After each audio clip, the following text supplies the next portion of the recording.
Ini cuma beda 1 tahun kayaknya ya, Prof ya. Tapi beliau sudah jadi profesor. Masya Allah. Berdoa menurut agama dan kepercayaan masing-masing. Berdoa dipersilahkan.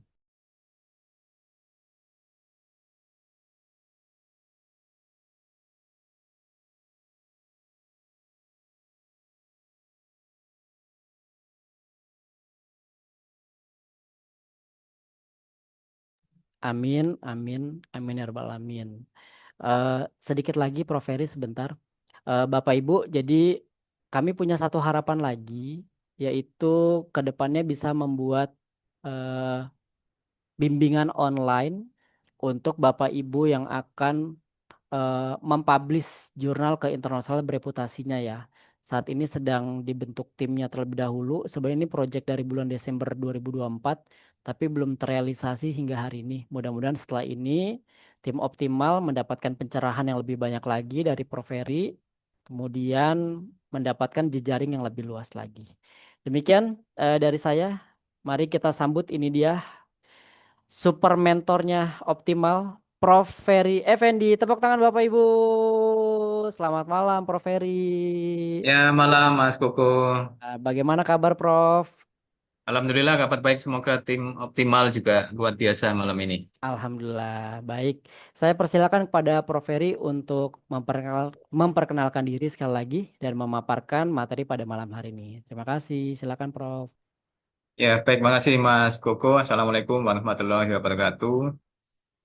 Waalaikumsalam Waalaikumsalam warahmatullahi warahmatullahi wabarakatuh. wabarakatuh. Ya, selamat malam. Salam sehat, salam sejahtera bagi kita semua. Yang saya hormati Mas Koko dan tim optimal.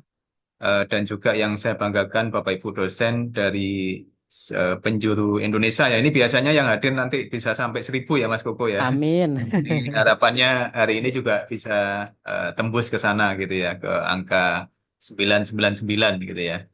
Nah ini sebelumnya patut kiranya kita bersyukur Bapak Ibu malam hari ini bisa kumpul lewat platform Zoom gitu ya. Dan tentunya terima kasih optimal ini ya dengan tagline-nya optimal untuk negeri yang membersamai Bapak Ibu dosen selama sekian purnama gitu ya Mas Kuku ya. Ini saya rasa udah berapa tahun gitu ya bersama Optimal ini dan saya lihat growth-nya ya perkembangannya luar biasa. Jadi dari yang dulunya mungkin masih sangat kecil skupnya gitu ya, sekarang sudah sangat luas ya dan tentunya Bapak Ibu yang bisa kita rasakan adalah dampak ataupun manfaat positif gitu ya dengan kehadiran apa Mas Koko dan Optimal ini ya. Jadi kita doakan Bapak Ibu semoga Mas Koko dan tim ya serta Optimal bisa membersamai kita ya dan juga tadi Bapak Ibu ya semuanya bisa menuju guru besarnya ya. Amin ya rabbal alamin.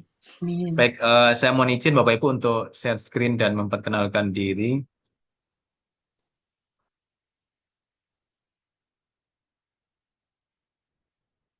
Ya, eh, mungkin Bapak Ibu ini ya sudah beberapa sudah pernah mengenal saya gitu ya. Jadi apa saya di dosen di Fakultas Keperawatan Universitas Erlangga dan saat ini menjadi ketua di pusat riset ya. Nama pusat risetnya RICH ya, Research Center in Advancing Community Healthcare ya. Lalu selain dosen di Universitas Erlangga Bapak Ibu ya, saya juga menjadi dosen tamu gitu ya, ajang profesor ya di School of Nursing and Midwifery ya, Lathrop University Australia. Berkaitan dengan riset Bapak Ibu ini alhamdulillah riset-riset yang ada ini sebenarnya apa dimulai sejak 1 dekade lalu Bapak Ibu ya. Jadi pertama kali saya dapat hibah dari Yayasan Sumitomo Foundation Japan Bapak Ibu. Kebetulan ini juga lagi bukaan gitu ya Sumitomo Japan. Mungkin Bapak Ibu ada yang tertarik gitu ya untuk apply gitu ya silakan karena nilainya fantastis Bapak Ibu ya. Jadi nilainya bukan lagi apa ratusan juta tapi miliar gitu ya. Nah, silakan Bapak Ibu mungkin ada yang tertarik untuk mengajukan hibah penelitian internasional gitu ya. Lalu di tahun ini juga Bapak Ibu, alhamdulillah kami juga mendapatkan apa dana riset dan jumlahnya cukup lumayan besar ini ya sebenarnya ya kalau dilihat. Cuman kami studinya longitudinal ya. Jadi studi kami selama 5 tahun ya dan alhamdulillah nilainya juga fantastis Bapak Ibu ya. Jadi cukup sebenarnya ya untuk apa melakukan riset secara mapan gitu ya, secara apa kualitas dan juga berkelanjutan dan berdampak gitu ya. Lalu beberapa hibah yang lain Bapak Ibu, saya pernah mendapatkan hibah Katalis Australia ya di tahun 2 tahun lalu ya, senilai 4 miliar ya. Lalu juga dari Jetro Bapak Ibu ya, Jepang, eh, dan yang terbaru dari GTZ serta Volkswagen ya Bapak Ibu ya. Lalu untuk publikasi mungkin Bapak Ibu ini publikasi eh, per hari ini saya memiliki 90-an Q1 gitu ya. Apa? Cuman kalau ditanya judulnya saya sudah lupa Bapak Ibu ya karena memang apa banyak sekali gitu ya baik itu dari data primer, sekunder dan tersier ya mungkin nanti saya sharing ke Bapak Ibu bagaimana kita menghasilkan publikasi ya dan juga mengawal dampak dari riset kita gitu ya. Sekali lagi dampak Bapak Ibu ya. Jadi tidak hanya sekedar melakukan riset, tidak hanya sekedar publikasi ya, tetapi hasil-hasilnya diakui, direkognisi gitu ya dan juga dipakai oleh peneliti di luar sana gitu ya. Jadi itu yang saya lakukan Bapak Ibu. Lalu saya memiliki startup ya. Dan salah satu startup kami ini berada di bawah pusat riset ya, yang mana flagship kami adalah impian kami perawat Indonesia merawat dunia ya. Jadi kami ingin melihat Bapak Ibu apa perawat Indonesia ini ada di mana-mana gitu ya, direkognisi, dihargai dan tentunya mendapatkan pekerjaan yang layak ya. Itu impian kami Bapak Ibu ya. Dan melalui startup ini kami lebih banyak berada di area edukasi Bapak Ibu ya. Jadi kami memberikan awareness ya bagaimana cara bekerja ke luar negeri sebagai profesional ya, sebagai perawat. Lalu apa saja yang perlu dipersiapkan Bapak Ibu dan tantangannya apa gitu ya. Dan kami juga memberikan channeling Bapak Ibu ya apa semacam informasi gitu ya, semacam jalur ya bagaimana bisa bekerja ke luar negeri ya tanpa biaya Bapak Ibu ya ataupun zero recruitment fee. Itu yang saat ini kami perjuangkan Bapak Ibu ya. Jadi harapannya nanti teman-teman perawat ke luar negeri ini tidak apa terbebani dari sisi finansial Bapak Ibu ya, tetapi kita bisa memberikan jalan gitu ya yang bisa dipakai untuk apa bekerja ke luar negeri dengan aman, nyaman dan tentunya sejahtera ya. Itu impian besar kami Bapak Ibu ya. Nah, ini mungkin awal Bapak Ibu ya yang pertama pesan untuk saya pribadi dan juga Bapak Ibu semuanya ya. Memang di awal ini kita paling nggak harus investasi eh, untuk diri kita sendiri, Bapak Ibu ya. Jadi kita sebelum merawat orang lain ya juga harus merawat diri sendiri, gitu ya. Nah, merawat diri sendiri ini Bapak Ibu investasinya dalam bentuk ataupun di sisi leher ke atas, gitu ya. Jadi Bapak Ibu nanti kalau misal investasinya leher ke atas, Bapak Ibu ya, jangan makannya atau minumnya aja yang diperbanyak, gitu ya. Tetapi juga Bapak Ibu banyak belajar ya, banyak diskusi ya, banyak apa komunikasi dan juga tentunya kita harus membangun curiosity Bapak Ibu ya. Jadi bagaimana kita ya selalu bertanya-tanya gitu ya, selalu apa men-challenge apa yang ada di sekitar kita Bapak Ibu dan juga kita selalu upgrade ya. Jadi upgrade apa yang kita ketahui apakah ini sudah sesuai Bapak Ibu atau mungkin yang kita ketahui ini sudah usang gitu ya. Jadi paling nggak Bapak Ibu nanti bisa mengikuti online course ya, bisa mengikuti event optimal ini Bapak Ibu ya apalagi tadi udah ditawari Mas Koko nanti akan ada pendampingan dan lain sebagainya. Nah, ini saya rasa luar biasa gitu ya yang bisa kita manfaatkan Bapak Ibu ya. Jadi kalau ada hal-hal seperti ini Bapak Ibu ya paling enggak kita ya investasi untuk diri kita sendiri ya. Dan terutama Bapak Ibu mungkin nanti investasi waktu gitu ya. Jadi waktu untuk membaca ya, waktu untuk berdiskusi dan juga waktu untuk mencoba sesuatu yang baru ya. Karena sebenarnya Bapak Ibu ini semuanya punya potensi gitu ya untuk melakukan riset ya, punya potensi untuk mendapatkan hibah-hibah nasional internasional ya, punya potensi untuk menghasilkan publikasi yang berdampak gitu ya. Tetapi kadang mindset kita itu sudah terbelenggu Bapak Ibu ya. Jadi istilahnya aduh mau nulis, mau apa baca ya, mau nyapa orang baru, mau kenalan gitu itu udah males gitu ya. Atau mungkin Bapak Ibu sudah nggak pede gitu ya. Aduh, mana mau sih mereka kerja bareng, nulis bareng dengan saya gitu ya. Nah, pikiran-pikiran seperti itu Bapak Ibu itu harus dibuka gitu ya. Jadi pikiran-pikiran seperti itu yang membatasi kita ya untuk maju ya, untuk bisa menjadi versi terbaik ya dari diri kita, Bapak Ibu, yaitu harus diminimalkan gitu, Bapak Ibu ya. Jadi kita harus memiliki pikiran yang terbuka gitu ya, dan mau menjadi pembelajar sepanjang hayat ya. Nah, Bapak Ibu mungkin eh, topiknya malam ini tidak hanya menulis gitu ya, tetapi bagaimana kita menghasilkan studi ataupun riset ataupun publikasi yang berdampak gitu ya. Nah, dampaknya ini dilihat dari apa, Bapak Ibu ya? Yang pertama, Bapak Ibu, kita menambahkan ataupun memperkuat batang tubuh keilmuan ya, atau kita juga bisa jadi, Bapak Ibu, hasil-hasilnya itu dikutip gitu ya, direkognisi, dipakai oleh entitas dunia ya. Nah, contohnya misal Bapak Ibu ini salah satu publikasi kami di 2023 gitu ya, dengan judul Prevalence and Factors Associated with Anemia in Women of Reproductive Age ya across low and middle income countries based on national data ya. Nah, ini publikasi tahun 2023 Bapak Ibu, tetapi di tahun 2025 ya ini dipakai ataupun dikutip Bapak Ibu ya, direkognisi oleh WHO gitu ya, dengan judul Guidance on Implementing Patient Blood Management to Improve Global Blood Health Status ya. Nah, ini salah satu hasil studi kami Bapak Ibu, yang mana hasil studi ini sebenarnya dia menggunakan data sekunder gitu ya. Dia menggunakan data yang sudah ada di sana gitu ya. Jadi tinggal kita mengolah, menganalisis Bapak Ibu ya, lalu kita publikasikan gitu ya. Nah, ternyata seiring berjalannya waktu Bapak Ibu ya, publish 2023 di November ya, 2025 Januari Bapak Ibu ya, itu Maret ya.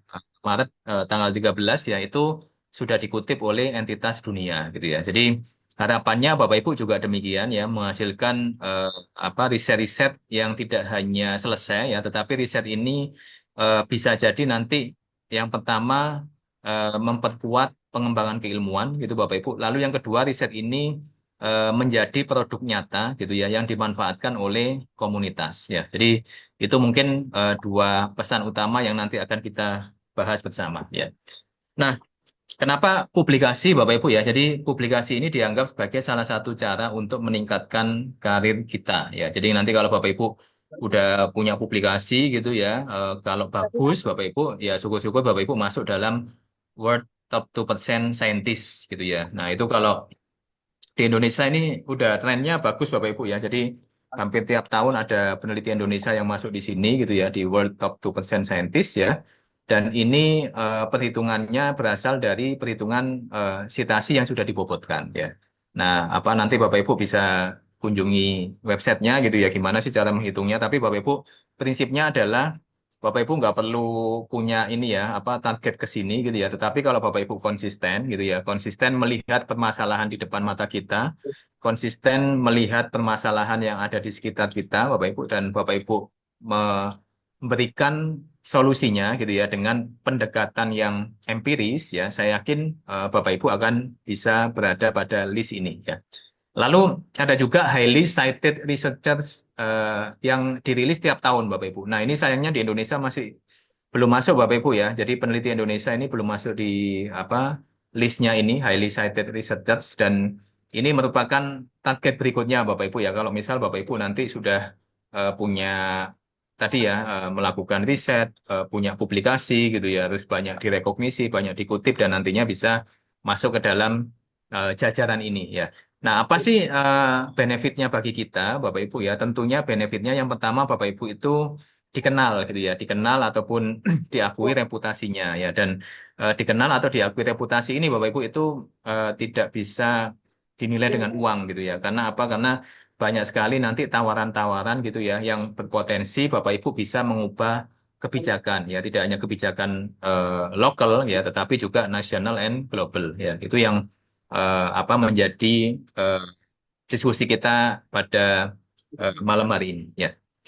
Nah, ini Bapak Ibu ada beberapa studi kami yang menjadi salah satu eh, pendorong gitu ya, diakui, direkognisi, dikutip oleh dunia Bapak Ibu ya. Ini studi kami yang di bawah ini Bapak Ibu, itu judulnya Nursing Qualification and Workforce for the Association of Southeast Asian Nation Economic Community Bapak Ibu ya. Nah, ini publish di 2018 ya, dikutip di 2024 Bapak Ibu ya. Kalau nggak 2023 saya lupa ya tahunnya. Jadi di salah satu dokumen State of the World Nursing ya. Nah, ini merupakan kebanggaan Bapak Ibu ya bahwa studi kita ini dikutip oleh WHO gitu ya. Apa tidak hanya oleh WHO, oleh ICN ya, International Council of Nurses ya, yang menjadi salah satu entitas keperawatan dunia gitu ya, dan juga dikutip oleh OECD gitu ya, dan juga World Bank Group ya, grupnya Bank Dunia. Jadi yang di tengah sama yang di sebelah kanan itu Bapak Ibu ya, itu juga salah satu entitas dunia yang mengutip beberapa hasil riset dan studi kami ya. Lalu ini juga demikian Bapak Ibu ya, ini beberapa hasil riset kami yang mungkin sebenarnya dari sisi judul Bapak Ibu ya ini standar gitu ya, The Skilling of Challenging Journey ya, The Life Experience of Indonesian Nurse Returnees ya. Lalu juga ada judulnya lagi Determinant of Nursing Student Intention to Migrate Overseas ya. Nah, ini juga demikian Bapak Ibu, ini sebenarnya ya hanya riset-riset standar aja Bapak Ibu ya, riset biasa gitu ya yang memotret permasalahan lokal nasional gitu ya, kita publikasikan di jurnal yang bagus ya, dan alhamdulillah ternyata tidak hanya publish ya, tetapi studi ini diakui Bapak Ibu ya untuk memperkuat policy recommendation yang sifatnya global ya. Itu yang sebenarnya kita harapkan ya. Lalu juga di dokumen ini Bapak Ibu ya, Bilateral Agreement on Health Workers Migration and Mobility. Ini kita ada dua studi Bapak Ibu ya. Yang pertama itu IJPA Gray Area ya. Nanti kita bahas juga Bapak Ibu gimana asal muasal judul dan juga struktur dari artikelnya gitu ya. Lalu yang kedua ini Life Experience of Indonesian Nurses in Japan gitu ya.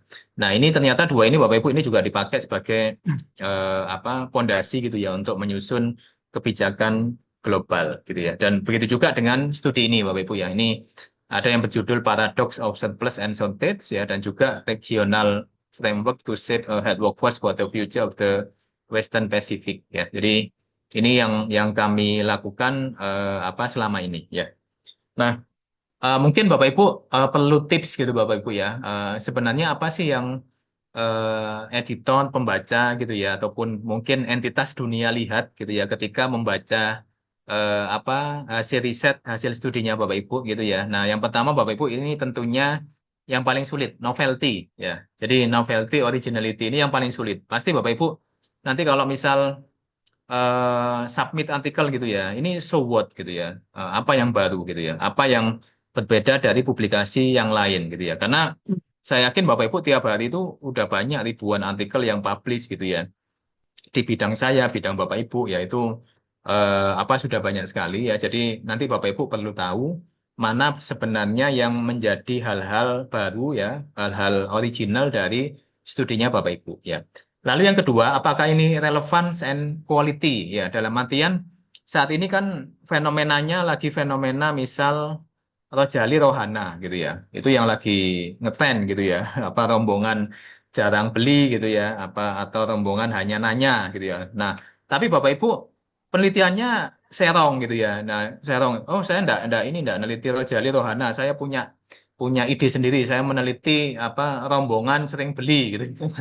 Nah, itu tentunya Bapak Ibu sudah dikatakan out of context ya, atau mungkin sudah tidak relate, sudah tidak relevan gitu ya. Nah, itu mungkin Bapak Ibu juga harus align dengan kondisi yang saat ini happening ya. Kayak misal contoh kedua mungkin kalau bidang saya Bapak Ibu ya, ini bidang saya mengenai PKG CKG ya, pemeriksaan kesehatan gratis, cek kesehatan gratis gitu ya.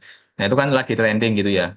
Bagaimana meningkatkan cakupan PKG atau CKG gitu ya dari sisi level pencegahan gitu ya. Nah, itu apa yang harus saya lakukan gitu ya. Ketika melihat fenomena ternyata yang datang untuk melakukan check up ya, yang datang untuk melakukan pemeriksaan di puskesmas ya itu memang orang-orang yang bermasalah gitu ya. Jadi dalam artian ya mau tidak mau dia harus ke puskesmas gitu ya. Kenapa? Karena kalau enggak ya dia nggak dapat obat ya. Ya itu yang pertama. Terus yang kedua dia nggak dapat surat rujukan. Terus yang ketiga mungkin ya dia memang bermasalah secara kesehatan gitu ya. Nah tapi bagi orang yang mungkin underdiagnosed ya atau mungkin belum ada sign and symptom ya itu penting ya bagaimana membuat mereka bisa datang ke fasilitas pelayanan kesehatan ya. Nah itu juga Bapak Ibu bisa apa mengikuti apa domain yang ketiga ini ya. Lalu yang keempat Bapak Ibu ini significance ya, ini juga penting gitu ya.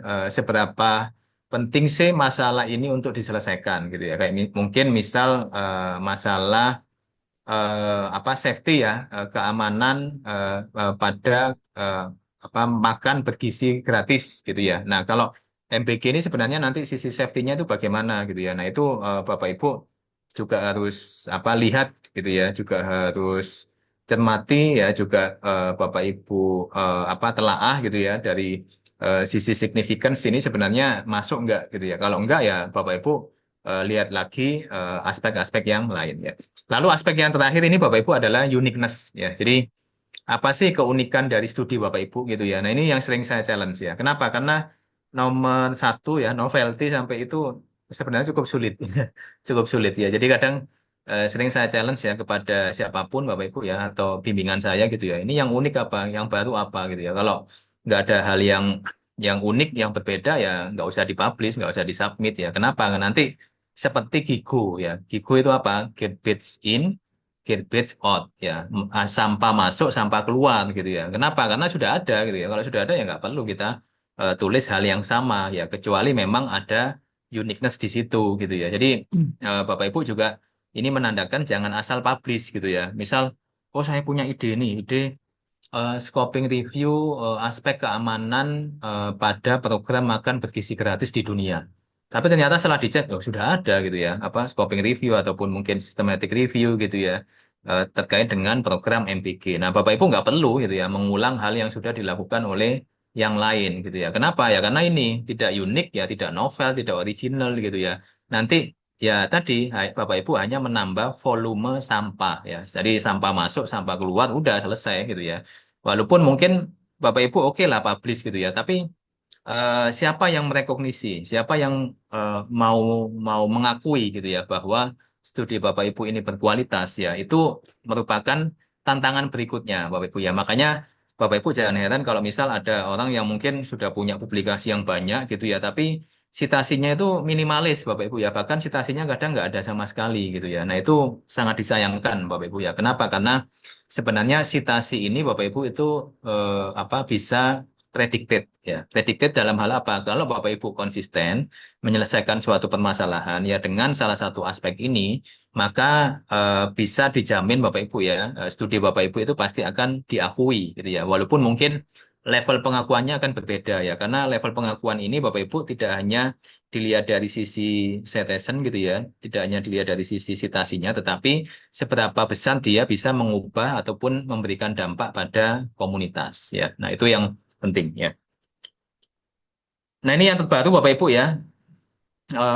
Apa di tahun ini gitu ya. Jadi apa cukup cukup lumayan Bapak Ibu dananya gitu ya selama 5 tahun yang tadi saya sampaikan dengan apa Volkswagen Foundation Bapak Ibu ya, dan ini juga demikian Bapak Ibu, saya nggak mengenal apa Julia gitu ya dari Jerman di tahun lalu Bapak Ibu, tapi beliaunya email saya ngajak kita kolaborasi, ngajak kita nulis ya, dan nulis itu pun Bapak Ibu tiba-tiba apa beliaunya menawarkan kita ada dana ya, apa waktu itu masih seed funding, bukan yang ini Bapak Ibu, ada funding yang lain tapi masih dananya masih sangat kecil gitu ya. Nah, karena saya ya hobinya memang riset Bapak Ibu ya, dan apalagi kalau ditawari seperti itu ya seneng gitu ya, apa oh saya ya mau aja gitu ya, apa kita riset walaupun nggak ada dana pun ya saya siap gitu ya untuk apa membelanjakan dana mandiri gitu ya. Nah itu beliaunya kenalnya juga hanya dari portofolio Bapak Ibu ya, jadi baca hasil riset kita, baca studi kita gitu ya. Nah itu lalu mencari alamat email kita. Nah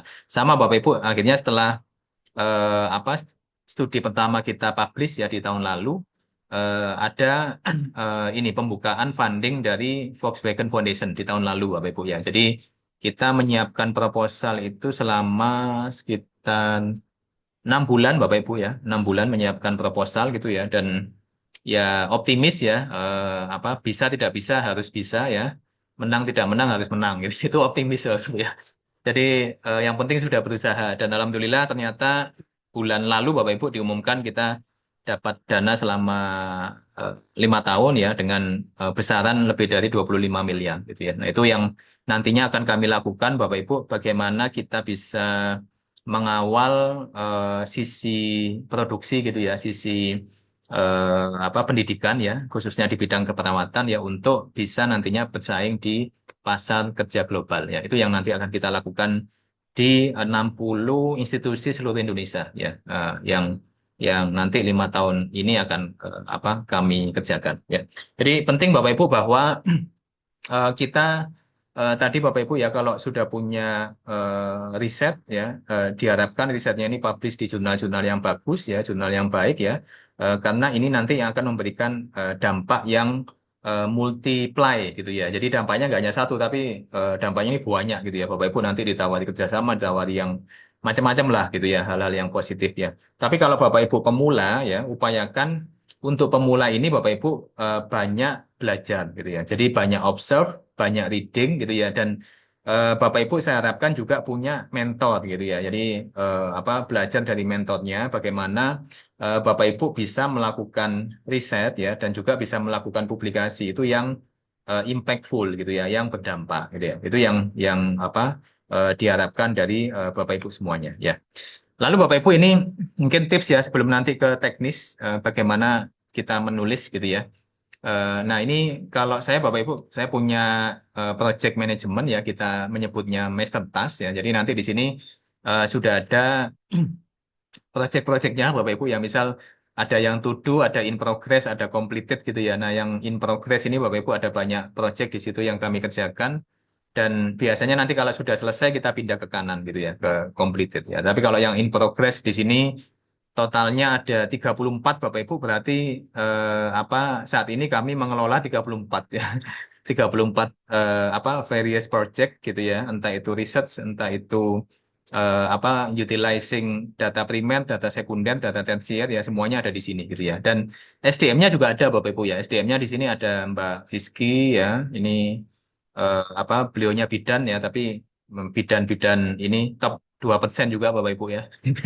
Terus ada Mbak Ica, ada Mas Rifki, ada Mas Alvin. Jadi ini tim kami Bapak Ibu yang memang apa dedicated gitu ya untuk mengerjakan semua yang apa ada di sini gitu ya. Dan ini kami selalu in touch ya, intens Bapak Ibu untuk koordinasi untuk kerja bareng selain dengan external partner ya. Jadi saya punya external partner itu lumayan banyak Bapak Ibu ya. Saat ini yang jalan dengan Australia, dengan Malaysia, dengan Brunei ya, terus dengan apa Taiwan ya, dan juga beberapa negara yang lain gitu ya. Jadi ya termasuk Jerman tadi Bapak Ibu ya. Nah itu lumayan banyak Bapak Ibu dan hampir tiap bulan Bapak Ibu saya juga mencari partner gitu ya. Jadi sekitar 3 hari lalu saya juga email ke salah satu apa peneliti ya dari Jepang ya. Terus setelah itu Bapak Ibu apa ya baru hari ini tadi ya saya juga email ke salah satu WHO Collaborative Center gitu ya untuk ngajak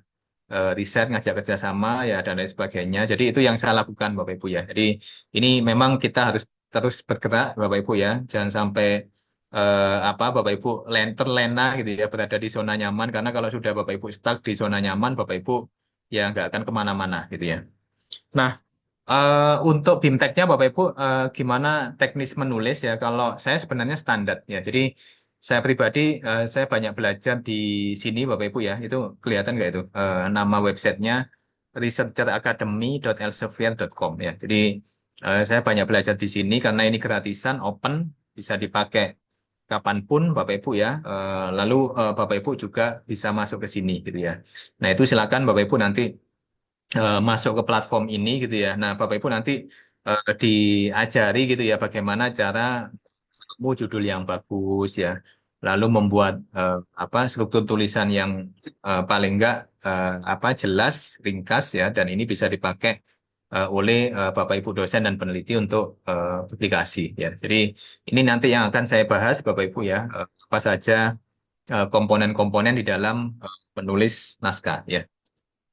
Nah, di dalam menulis naskah ini Bapak Ibu, saya selalu mengacu pada panduan pelaporan ya, namanya reporting guideline. Jadi reporting guideline ini ada banyak disesuaikan dengan desainnya masing-masing Bapak Ibu ya. Misal, oh saya studinya studi kualitatif ya, berarti saya bisa pakai eh, guideline-nya coret ya. Lalu, oh saya studinya sifatnya RCT ya, berarti Bapak Ibu bisa pakai consort ya. Nah, Guideline ini untuk apa? Untuk memastikan bahwa semua komponen yang ada di dalam studi ini, Bapak Ibu, ya itu sudah dipenuhi. Ya, jadi nanti misal Bapak Ibu mengklaim melakukan RCT gitu ya. Nah, tapi ternyata di dalam apa tahapan melakukan eh, apa rekrutmen eh, sampel ya, Bapak Ibu belum memenuhi reporting guideline dari RCT. Nah, itu Bapak Ibu tinggal tambahkan ya, tambahkan informasi tadi gitu ya bahwa ya untuk melakukan apa memilih sampel Bapak Ibu melakukan tahapan ini gitu ya. Nah, itu yang perlu Bapak Ibu apa perkuat ketika berhadapan dengan reporting guideline ya.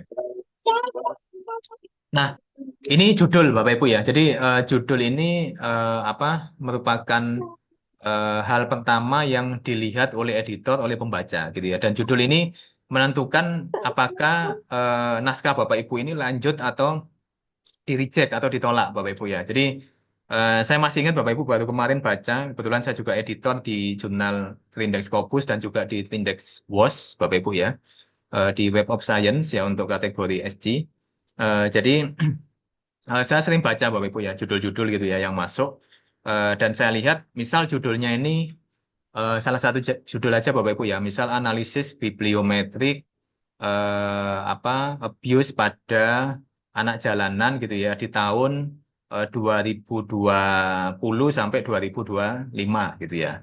Nah, ternyata setelah saya baca di substansi Bapak Ibu ya, itu naskahnya ada yang tahunnya itu di luar tahun yang disebutkan di judul gitu ya, 2020 sampai 2025. Nah, ternyata di hasilnya itu malah ada naskah-naskah yang misal katakan tahun 2019, 2018, 2017 ya. Nah, ini Bapak Ibu sudah menunjukkan bahwa judul ini sudah nggak match dengan konten gitu ya.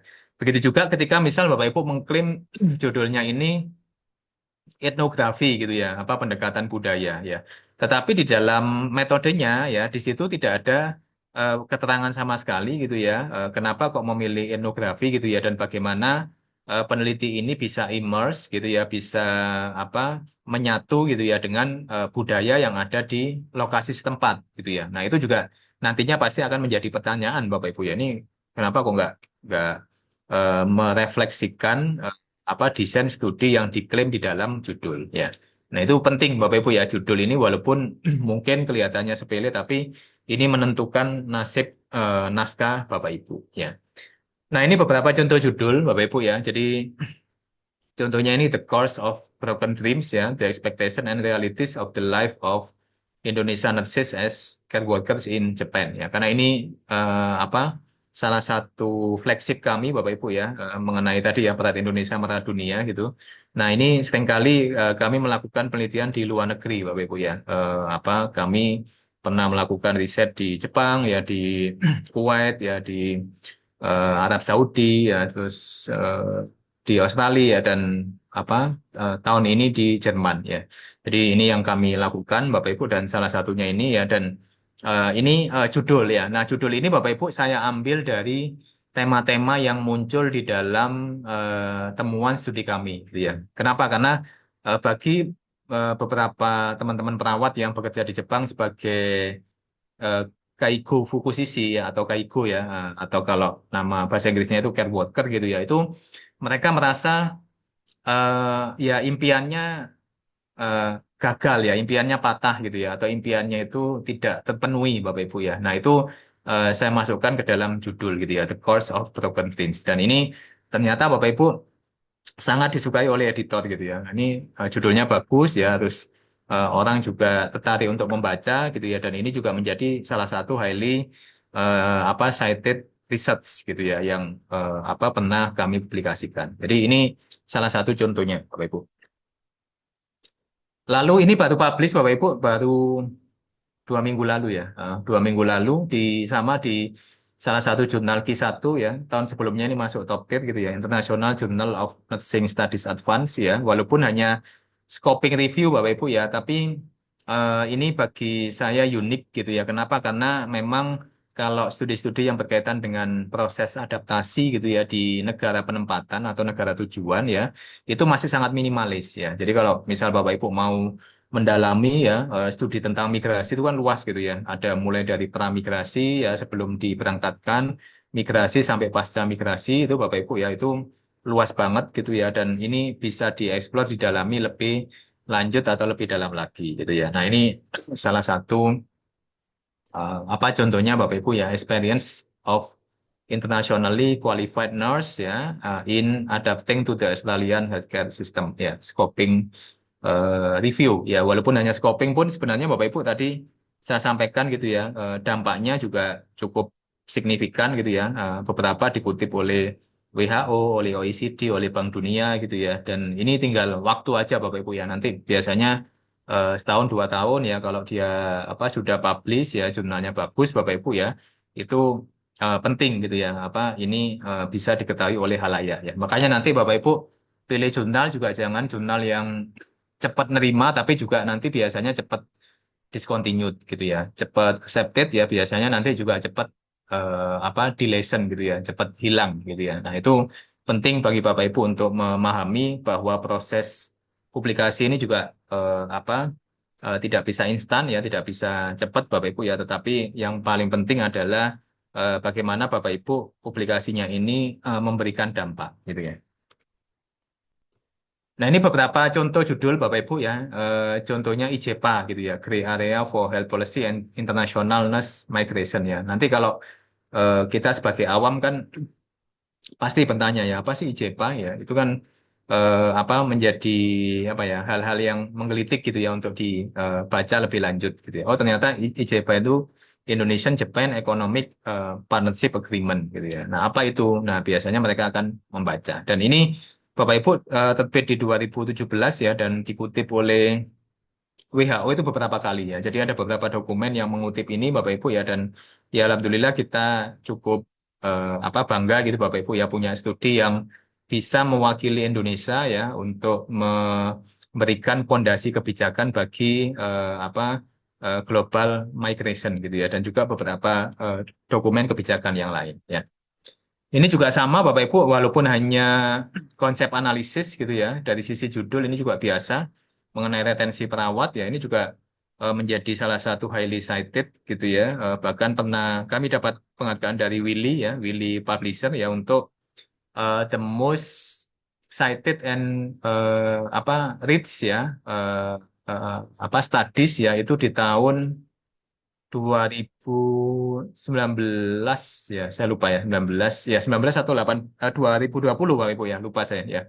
Ya, kami pernah dapat apa award itu dari Willy ya, sebagai salah satu studi yang memang apa highly cited gitu ya di Willy ya. Dan walaupun ini mungkin kelihatannya dari sisi complexity Bapak Ibu ya itu biasa gitu ya, nggak sekompleks kita ngumpulin data ke lapangan, nggak sekompleks kita melakukan intervensi, nggak sekompleks kita melakukan RCT gitu ya. Nah, itu ternyata malah lebih lebih impactful gitu ya, lebih meaningful dibandingkan ya mungkin Bapak Ibu harus melakukan NCT apa spending much more money gitu ya, apa katakan 30 juta, 50 juta gitu ya untuk apa melakukan risetnya gitu ya. Nah, itu juga nantinya Bapak Ibu perlu pertimbangkan gitu ya. Apakah nanti Bapak Ibu perlu sedemikian banyak duit gitu ya untuk melakukan riset, karena sekarang Bapak Ibu riset pun bisa dilakukan tanpa dana ya. Jadi misal ya hanya sebatas scoping review, hanya sebatas konsep analisis, hanya sebatas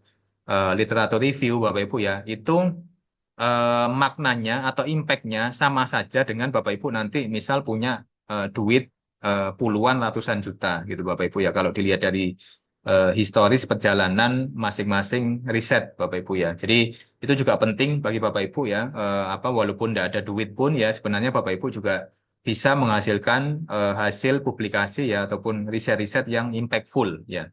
Yang penting apa? Bapak Ibu tahu ilmunya, tahu strateginya gitu ya. Nah, caranya bagaimana ya? Salah satunya melakukan misal konsep analisis ya, melakukan scoping review dan lain sebagainya ya.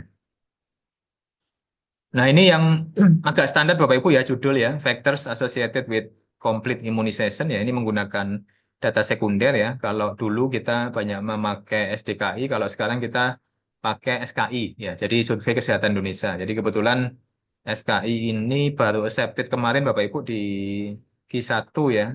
Itu mengenai stunting ya. Apa yang lagi under review mengenai NCD ya. Dan itu masih belum rilis Bapak Ibu ya. Ya, NCD ini karena masih apa under review ya.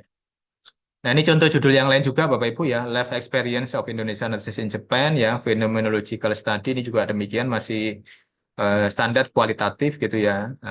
Lalu ini juga Bapak Ibu ya, The Skilling and Challenging Journey ini juga demikian, walaupun hanya kualitatif gitu ya, tetapi dari sisi impact Bapak Ibu ini sudah banyak dikutip, banyak dipakai oleh peneliti yang lain ya.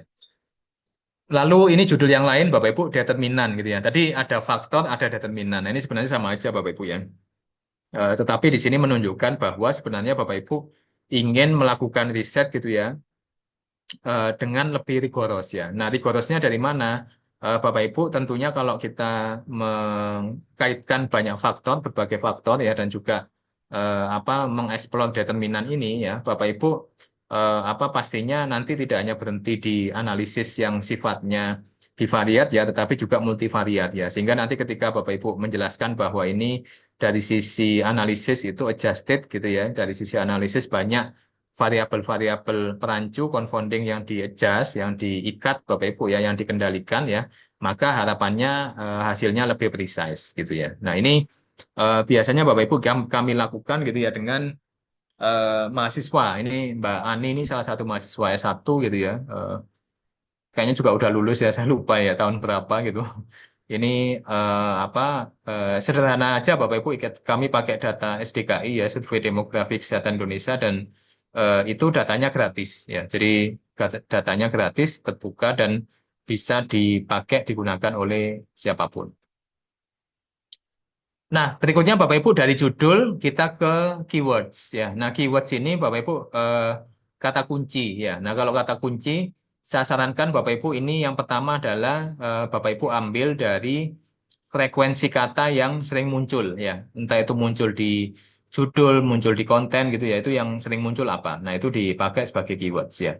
Lalu yang kedua Bapak Ibu bisa menanyakan pada bahasa mesin ya. Nah, bahasa mesin nanti menggunakan MES Bapak Ibu ya, Medical Subject Heading nanti saya jelaskan di slide berikutnya apa itu MES ya. Dan yang ketiga Bapak Ibu bisa merujuk pada kata kunci yang dipakai di SDGs ya. Nah, kenapa? Karena SDGs ini Bapak Ibu walaupun mungkin apa tidak berkaitan dengan kata kunci ya, tetapi kalau Bapak Ibu ingin lebih visible, Bapak Ibu lebih banyak dikenal, Bapak Ibu lebih banyak direkognisi ya, maka Bapak Ibu juga harus menyesuaikan kata kuncinya dengan kata kunci yang dipakai oleh SDGs ya. Misal Bapak Ibu di sini studinya lebih banyak ke kemiskinan gitu ya. Nah, bagaimana kaitan antara kemiskinan dengan status kesehatan gitu ya. Maka orang yang pendapatannya di bawah katakan 2 juta per bulan itu lebih banyak yang sakit-sakitan gitu ya atau malah mereka lebih lebih tahan pukul gitu ya, nggak pernah sakit gitu ya.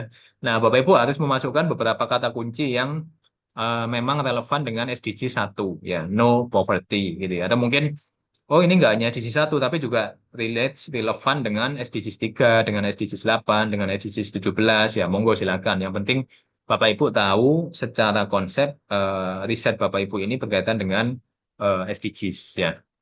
Nah ini MES Bapak Ibu ya, MES ini Medical Subject Heading ya. Ini merupakan bahasa mesin ya. Jadi Bapak Ibu nanti bisa merujuk ke MES gitu ya untuk tahu bahasa mesinnya apa gitu ya, sesuai dengan topiknya Bapak Ibu. Ya. Nah, berikutnya kita ke abstrak, Bapak Ibu ya. Abstrak ini penting ya, karena ada dua versi, Bapak Ibu ya. Abstrak ini yang pertama adalah versi structure ya. Nah, structure ini Bapak Ibu dia sudah dibagi gini ya. Ada background, ada purpose, ada method, ada result, ada conclusion ya. Lalu yang kedua bisa jadi apa abstrak ini unstructured gitu ya. Jadi tidak ada subsection seperti ini, nggak ada section-sectionnya, Bapak Ibu, tetapi dia langsung dituliskan gitu ya. Apa abstraknya seperti ini gitu ya. Nah, ini penting Bapak Ibu untuk tahu bagaimana yang structured dan juga bagaimana yang unstructured ya. Itu juga perlu Bapak Ibu perhatikan ya. Nah, kalau Bapak Ibu nanti melihat dari apa building di artikel ini, Bapak Ibu ya, sebenarnya Bapak Ibu ketika punya data, punya apa raw data gitu ya, sudah dianalisis, dibunyikan datanya, nanti dituangkan dalam bentuk tabel ataupun gambar ya. Jadi Bapak Ibu mulai dari bawah gitu ya, Lalu Bapak Ibu nulis metodenya dulu ya. Setelah itu hasil, discussion, conclusion, introduction, dan terakhir itu judul Bapak Ibu ya, judul abstrak keywords ya, itu yang terakhir ya. Tetapi Bapak Ibu saya sarankan tidak pakem gitu ya, tidak kaku apa dari bawah ke atas ya. Silakan kalau saya biasanya ya apa standar aja Bapak Ibu ya, mulai dari judul abstrak sampai ke bawah gitu ya. Tetapi kadang saya juga mulai dari apa metode dulu Bapak Ibu ya. Apa data saya seperti apa ya, saya tulis di metode, di hasil gitu ya, baru nanti saya ke atas gitu ya. Nah, ini semuanya tergantung dari preferensi Bapak Ibu ya. Jadi nggak ada yang pakem gitu ya. Ini mau dari atas ke bawah atau mau dari apa bawah ke atas silakan ya. Intinya yang wajib adalah Bapak Ibu komitmen ya. Kenapa? Karena kadang menulis itu eh, apa torturing Bapak Ibu ya. Apa istilahnya torturing itu apa ya? Kayak eh, ya susah gitu ya, sulit gitu ya. Nah, susah dan sulit ini kenapa? Karena Bapak Ibu nggak biasa gitu ya. Karena nggak Bapak Ibu nggak accustomed to do apa writing gitu ya. Itu yang terjadi ya. Apa contohnya aja misal Bapak Ibu udah biasa nih, misal setiap hari saya jalan kaki 30 menit ya. Nah, pasti Bapak Ibu kalau nggak jalan kaki itu ada sesuatu yang missing ya. Pasti ada sesuatu yang missing. Oh, iya saya hari ini belum jalan kaki ya, pasti Bapak Ibu pengen jalan kaki ya. Nah, itu Bapak Ibu udah punya custom, punya habit, punya kebiasaan. Sama Bapak Ibu nulis kalau Bapak Ibu udah terbiasa itu Bapak Ibu berat ya. Duh, hari ini harus nulis ya, apa dipaksa Pak Ferry dipaksa Mas Koko gitu ya, harus nulis selama 1 jam sehari gitu ya. Duh, berat banget nih ya. Nah, itu pasti Bapak Ibu nanti akan banyak mengeluh gitu ya. Walaupun mungkin sekarang coba deh saya tanya AI, saya tanya ChatGPT gitu ya.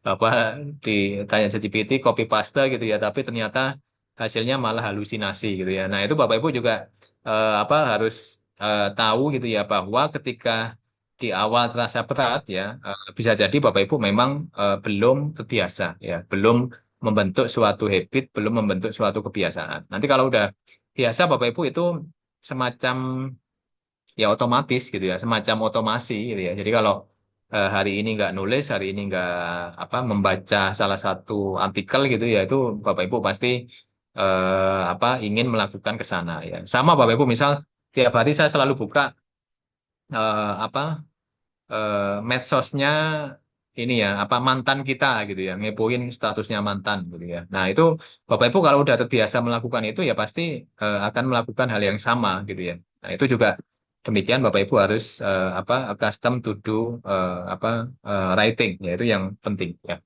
membangun kebiasaan.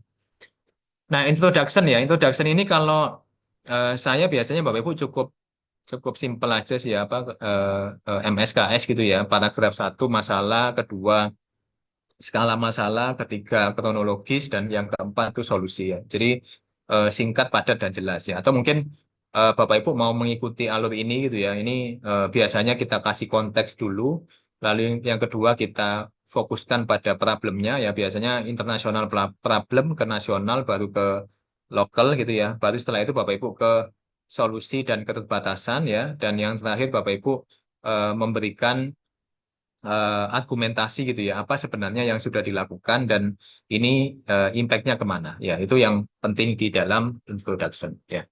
Nah, key point-nya ini Bapak Ibu ya, why ya. Jadi kenapa sih kita menulis ini, kenapa kita melakukan riset ini gitu ya, dan Bapak Ibu juga up to date ya. Jadi up to date itu nggak hanya pakai literatur yang terbaru, tapi Bapak Ibu tahu sejarahnya gitu ya. Jadi jangan sampai misal Bapak Ibu nanti mengklaim melakukan studi fenomenologi ya, tapi Bapak Ibu nggak tahu sejarahnya fenomenologi itu awal mulanya dari mana, siapa penemu fenomenologi, analisisnya bagaimana gitu ya. Nah, itu kesalahan fatal ya.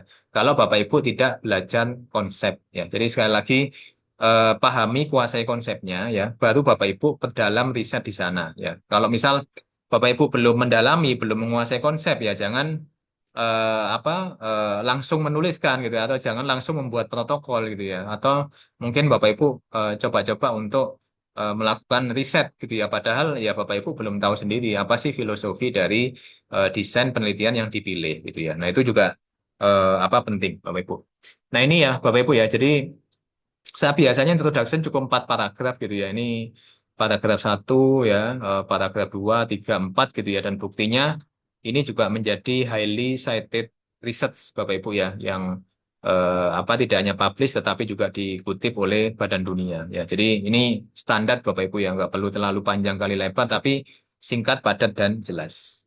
Nah, metode Bapak Ibu ini sebenarnya cukup ringkas juga gitu ya, tergantung desainnya. Jadi saya biasanya pakai metode itu di riset design ya, partisipan ya, lalu pengumpulan data, setelah itu baru etik dan analisis data. Ya, itu yang saya lakukan ya. Lalu juga di metode ini Bapak Ibu bisa menekankan pada data sources-nya, sample size and sampling ya, analisis statistik dan juga etiknya Bapak Ibu ya. Ini juga penting bagi Bapak Ibu untuk memahami sisi metode ya. Jadi kalau saya biasanya ingatnya nanti desain sample sampling variable instrument analysis ya. Jadi kalau Bapak Ibu udah biasa nanti udah otomatis kok Bapak Ibu ya, itu nggak perlu diingat ya. Nanti oh di metode ya desain sample sampling variable instrument analysis ya, itu wajib ada semua ya. Nah, itu juga Bapak Ibu otomatis ya. Jadi kalau mau otomatis ya, buat kebiasaan. Kalau nggak terbiasa,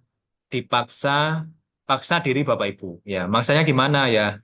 Ikut Mas Koko gitu ya. Atau mungkin Mas Koko suruh ngingetin tiap hari jam 5 ya, jam 4 habis subuhan ya, itu buka laptop ya, nulis setengah jam, 1 jam gitu ya. Nanti di dampingi oleh Mas Koko atau tim optimal.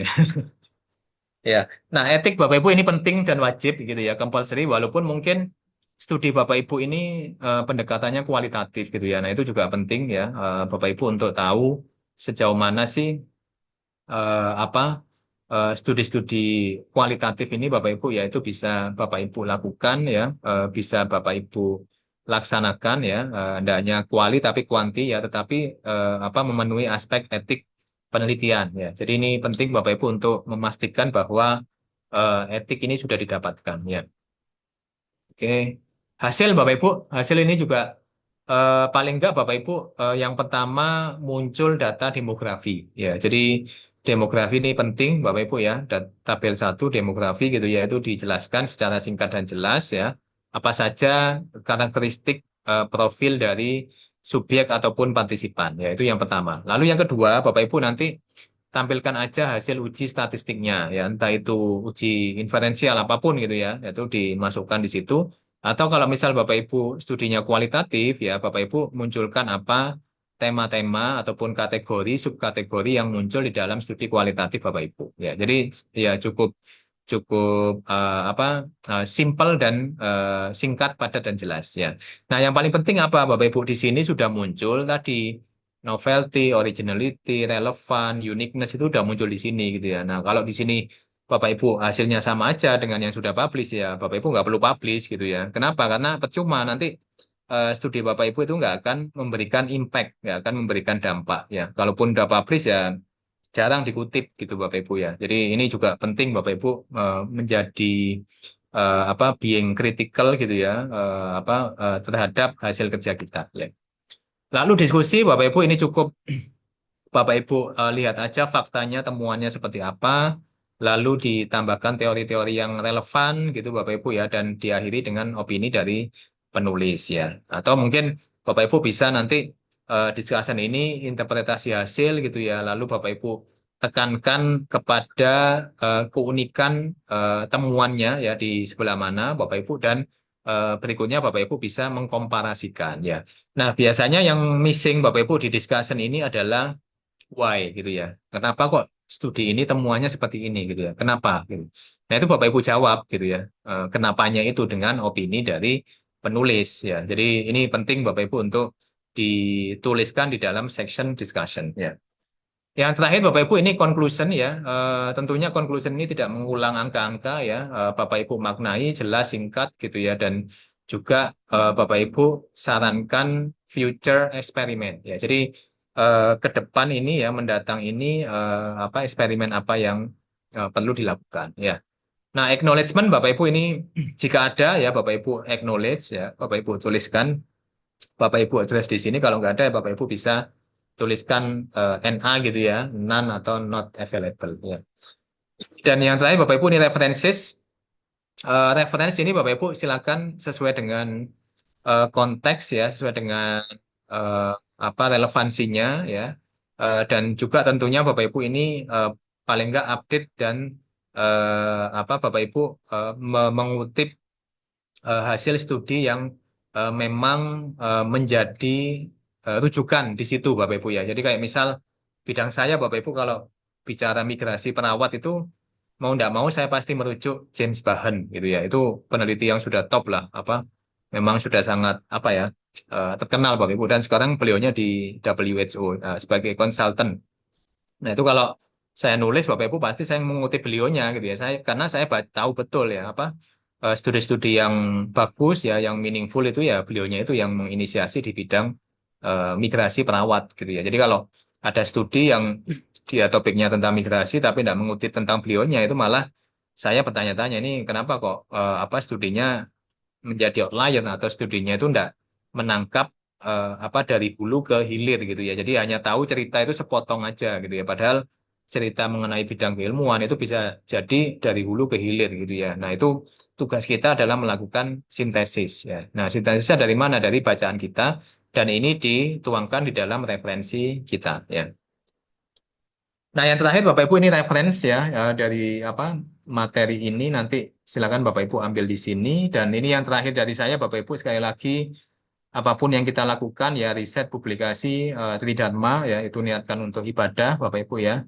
Ini penting ya. Lalu yang kedua kalau sudah pintar sudah tahu ilmunya berbagi gitu ya. Jangan misal sudah pintar tahu ilmunya disimpan sendiri ilmunya gitu ya. Nggak pernah dibagi ke yang lain atau mungkin Bapak Ibu udah punya pengalaman, aduh saya kemarin baru keperosok nih apa publish di jurnal Predator gitu ya. Nah, Bapak Ibu nggak ngasih tahu temennya, biar aja lah teman saya biar ngalamin sendiri apa keperosok sendiri gitu ya, apa masa saya sendiri yang jadi korban gitu.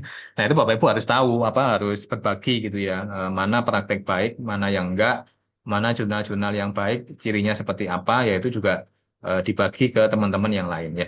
Lalu yang ketiga Bapak Ibu ini tentunya big heart gitu ya dan open mind ini penting ya. Kenapa? Karena kita harus mau belajar, Bapak Ibu ya. Jadi siapapun itu harus mau belajar setiap saat, setiap detik, setiap waktu ya untuk mempelajari hal-hal yang baru ya.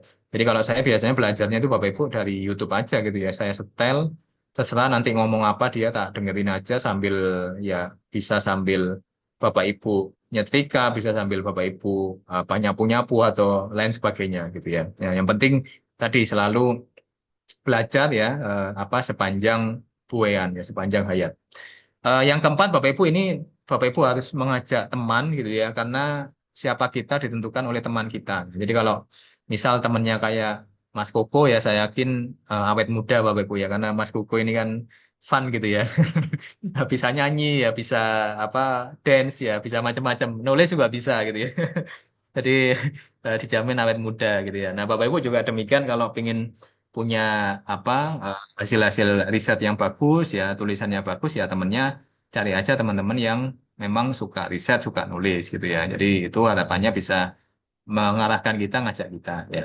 Terus yang terakhir Bapak Ibu, it's a long journey gitu ya, perjalanan panjang ya.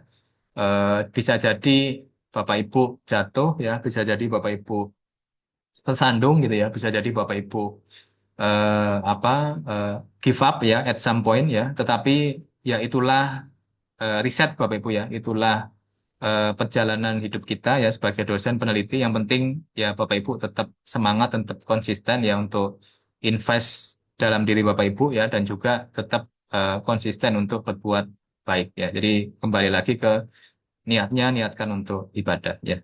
Itu mungkin yang terakhir dari saya Bapak Ibu tetap semangat ya dalam berkarya ya. Semoga Bapak Ibu semua yang ada di ruang Zoom pada malam hari ini diberikan kesehatan ya, kelancaran, kemudahan dan juga apa kebaikan dunia akhirat ya. Amin ya rabbal alamin dan juga apa segera eh, publish gitu ya untuk naskah-naskah yang mungkin saat ini under review dan lain sebagainya. Ya, baik, makasih dari saya akhiri. Wassalamualaikum warahmatullahi wabarakatuh. Saya serahkan kembali ke Mas Kuku.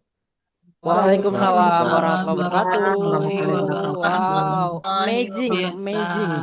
Mas, Luar biasa, sangat inspiratif. Benar nggak Bapak Ibu? Ya, Benar, benar Pak. sekali Mas benar. Koko. Betul, Siapa betul. Banget yang Mas ingin Koko. siapa Benar. yang ingin mengikuti jejaknya Prof Ferry? Saya Saya. dong. Oh, Mau. amin, amin ya rabbal Semua alamin. mau. Luar biasa. Mau. Baik, terima kasih Prof. Ferry atas pemaparan pada malam hari ini. Luar biasa, sangat menginspiratif. Mudah-mudahan nanti Bapak Ibu setelah ini menjalankan apa yang tadi disampaikan oleh Prof. Ferry, termasuk tips-tipsnya juga ya, luar biasa. Eh, Dibilang simple tapi nggak simple karena sulit untuk dilaksanakan ya. Tapi kalau secara tertulis kayaknya simple gitu ya. Tapi dilaksanakannya agak berat. Oke, baik kita masuk ke sesi diskusi. Atau mau kuis dulu Bapak Ibu? Kuis atau langsung diskusi aja? Silakan Bapak Ibu. Saya serahkan ke Bapak Ibu. Mangga. Diskusi aja, Mas. Diskusi langsung. Diskusi Oke, mas, diskusi siap. mas. Baik, silakan boleh raise hand terlebih dahulu bagi Bapak Ibu yang ingin bertanya. Satu orang. Saya Mas Koko. Ya, raise hand terlebih dahulu Ibu di aplikasi Zoom-nya. Ya, sambil menunggu yang lain, saya persilakan kepada Ibu Juariah. Ini Bu Juju ya? Bu Juju, mangga Ibu. Ya, Assalamualaikum Ya, warahmatullahi wabarakatuh. Waalaikumsalam warahmatullahi Mas wabarakatuh. Ako, maaf ya, mohon izin ini off-cam karena device-nya nggak support. Ya, nggak apa-apa Ibu, silakan. Oke. Lanjut. Assalamualaikum, Pro Peri. Salam kenal. Ya, saya dari Poltekkes Kemenkes Bandung. Ya, saya beberapa kali ikut acaranya Pro Peri juga, karena beberapa kali diundang untuk ke sana ya, Pak. Eh, Luar biasa ya apa yang Prof sampaikan hari ini. Kalau kata anak zaman sekarang daging semua. Ya. Mungkin ada 3 pertanyaan yang ingin saya sampaikan. Eh, Pertama, eh, untuk materi ya, saya masih kurang jelas ya tentang novelty dan uniqueness. Ya, mungkin nanti bisa dijelaskan. Kemudian yang kedua, eh, tentang membangun kolaborasi atau networking ya dengan eh, networking internasional mungkin ya. Sebenarnya saya di tahun 2017 itu pernah ikut International Congress di Kanada ya di Toronto, acara Triennial International Congress ICM ya, Ikatan Bidan Sedunia itu. Dan kita mungkin beberapa menggunakan kesempatan itu untuk membangun networking gitu ya. Ada beberapa kenalan sebenarnya dengan profesor yang dari Jepang, yang dari Florida, Amerika gitu. Tetapi untuk saat ini memang saya masih belum belum ada kerjasama untuk kolaborasi penelitian ya. Tapi udah 2 atau 3 kali ada Prof. Etsuko dari Jepang ya dari Nara University itu eh, dia penelitian ke sini ke Indonesia dan kita 1 minggu atau 2 minggu mendampingi beliau untuk melakukan penelitian di kita. Nah, pertanyaannya untuk memulainya itu seperti apa ya? Sebenarnya kan artinya udah ada gitu ya, cuma mungkin saya masih insecure ya untuk memulai kerjasama dengan beliau. Jadi selama ini saya hanya mendampingi beliau aja gitu. Kebetulan beliau apa penelitian di Indonesia gitu. Tuh. Kemudian yang ketiga terkait eh, saya punya pengalaman yang tidak menyedihkan sih, tapi cukup buat saya down karena saya coba masukkan dek dek masukkan eh, manuskrip saya ke jurnal Q1 ya. Sudah di tahap review, artinya kan beberapa kali kita lolos dari editor, dari technical checking gitu ya, sudah lolos gitu ya. Sudah ada di tahap review, reviewer gitu ya. Dan ada dari enam reviewer, ada salah satu reviewer yang keras gitu hasilnya tuh. Sampai akhirnya editor itu bilang, ah ini rejected aja gitu. Eh, dan itu tidak membuat down tapi sedikit loh ini udah sampai di tahap review gitu ya. Ya, sebenarnya sih nggak masalah ya. Itu masukan. Mungkin mungkin apa ya? Jadi memang apa eh, manuskrip saya itu dia tahun apa penelitian itu tahunnya udah di apa di bawah 20, di bawah Bu Juju suaranya hilang, Bu. naskah akademik gitu ya, sudah dijadikan draft apa draft perda, dan perda KIA-nya tuh udah jadi gitu ya. Dan itu sebagai baseline eh, apa BIPOR Perda. Dan sekarang ongoing saya sedang melakukan riset Perda Kayanya itu tahun 2018, dan saya sedang ongoing melakukan riset 2018 sampai 2024 ini. Nah, itu manuskrip itu maksudnya mau saya jurnalkan gitu loh, Pak. Tetapi eh, apa komentar reviewnya ini udah usang datanya gitu loh, Pak. Saya tidak tahu apakah memang jurnal yang saya pilih itu tepat karena ini ada kaitannya dengan kebijakan, atau memang apa ya komentar dari reviewer itu memang tidak layak atau rejected gitu loh, Pak. Nah, jadi mohon arahannya dari Properi untuk spesial case ya kan, ini yang seperti ini tuh kita harus bagaimana gitu, Prof. Apakah Ya, sebenarnya saya sedang coba banding ya. Saya sampaikan bahwa artikel ini memang menjadi apa baseline data atau analysis untuk before kebijakan gitu. Dan ongoing kita sedang buat after kebijakannya untuk evaluasi gitu. Begitu aja, Prof, mungkin. baik. Terima Terima kasih, kasih. Bu Juju. Ya, silakan, Prof. Bisa langsung dijawab. Oke, baik. Pertanyaannya banyak ya nih ya Bu Cucu, ya, ada 3 gitu. Ya, jadi yang Oh, pertama ya berkaitan yang dengan ya gimana? novelty dan uniqueness. Yang Ya, pertama itu novelty dan ya, uniqueness ya. Ya, ya. ya, betul, ya. Baik, jadi yang pertama kan ini ya, novelty. Novelty ini kan kebaruan ilmiah. Jadi ini sebenarnya yang paling sulit gitu ya, karena novelty ini merujuk pada kontribusi pengetahuan baru yang ditambahkan oleh penelitian kita terhadap body knowledge ya, terhadap apa ya keilmuan yang sudah ada gitu ya. Nah, artinya apa? Riset ini dianggap novel jika menghasilkan temuan ya, teori ya, model ya, ataupun metode yang belum pernah diteliti ya. Jadi ini betul-betul new gitu ya, betul-betul baru diungkap dan juga betul-betul baru dikonfirm. Nah ini biasanya yang sulit Bapak Ibu. Kenapa? Karena memang riset itu dinamis gitu ya. Riset itu sudah ada apa batang tubuh keilmuannya gitu ya, dan riset itu sudah apa sangat established gitu ya, sehingga memang ini kadang sulit kita jangkau gitu ya. Nah, ciri-cirinya apa yang apa novel atau yang baru ini ya? Yang pertama dia mengisi gap penelitian yang teridentifikasi dalam literatur gitu ya. Itu yang pertama. Lalu yang kedua dia apa mengajukan hipotesis baru ya, atau dia bisa jadi memperluas teori yang lama gitu ya. Jadi kalau misal teori yang lama tadi, kalau bidang saya itu teorinya kalau orang mau migrasi itu kan sebelum berangkat, berangkat dan balik gitu ya. Nah, ternyata nggak hanya itu siklusnya gitu ya. Suatu saat ketika yang kembali ini juga bisa jadi dia balik lagi ke negara lain gitu ya, atau mungkin dia setelah di apa negara asal gitu ya, dia melakukan hal lain yang mungkin berkaitan dengan siklus migrasi gitu ya, sehingga ini memang ya betul-betul belum pernah disentuh, belum betul-betul belum pernah dikonfirmasi sebelumnya gitu. Nah itu apa novelty ya.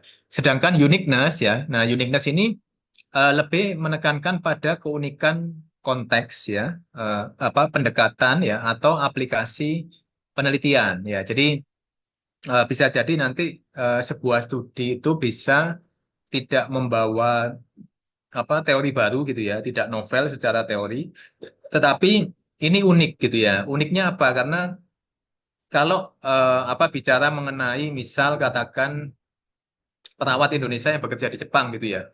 Nah, itu hanya perawat Indonesia yang bekerja di Jepang itu yang mengakui ya ataupun membutuhkan spiritual support gitu ya, support spiritual, atau kalau kita bicara bahasa kerennya itu kan ini ya apa, spiritual quotient gitu ya. Itu hanya peran Indonesia gitu ya, yang apa, dalam satu hari 24 jam gitu ya, ibadahnya 5 kali, menghadap apa, Tuhannya 5 kali, komunikasi dengan Tuhannya penciptanya itu 5 kali gitu ya, dan itu dianggap meningkatkan produktivitas pekerjaan kita gitu ya, sebagai perawat di luar negeri gitu ya. Nah itu unik gitu ya. Kenapa? Karena hanya pada konteks yang kita lakukan saja gitu ya, studi ini muncul gitu ya. Sedangkan konteks-konteks lain itu belum tentu mereka menganggap bahwa spiritual support itu apa, memiliki makna yang signifikan. Tuh. Jadi itu menjadi apa, ciri-ciri gitu ya, yang memang ini apa, studi yang unik yang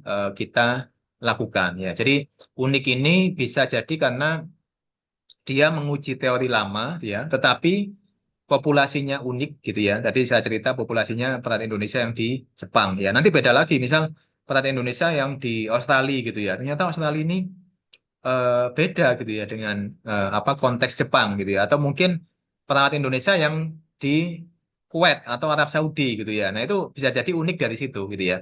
Atau bisa jadi unik karena dengan pendekatan metodologi yang terbaru ya. Misal katakan saya analisis data perawat yang bekerja itu menggunakan mesin learning ML ya, atau saya menggunakan apa, analisis prediktif AI gitu ya.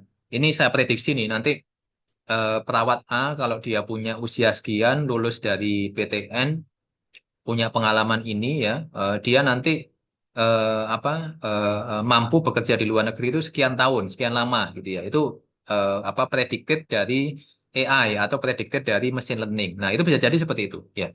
Jadi uniqueness ini lebih luas ya. Apa apa pencirinya, bisa jadi populasinya atau kelompoknya, agregatnya jarang diteliti. Bisa jadi ini kombinasi metode apa yang cukup rigoros gitu ya, kuanti, kuali, atau yang lainnya. Atau bisa jadi dia apa, sebenarnya konteks lokal aja. Tadi saya cerita mengenai MBG ya, mengenai PKG, JKG itu kan konteks lokal gitu ya, yang ada di Indonesia, tapi dia relate sama apa, internasional ataupun global problem gitu ya. Nah itu juga demikian ya. Jadi ini penting apa, Bapak Ibu memastikan ya bahwa novelty dan originality ini masuk di dalam studinya. Lalu yang kedua, memulai kolaborasi ya. Nah kalau apa, saran saya Bapak Ibu yang memulai kolaborasi penelitian ini sebenarnya ya, kalau saya di awal dulu Bapak Ibu ya, kalau sekarang sih banyak dipinang orang gitu ya.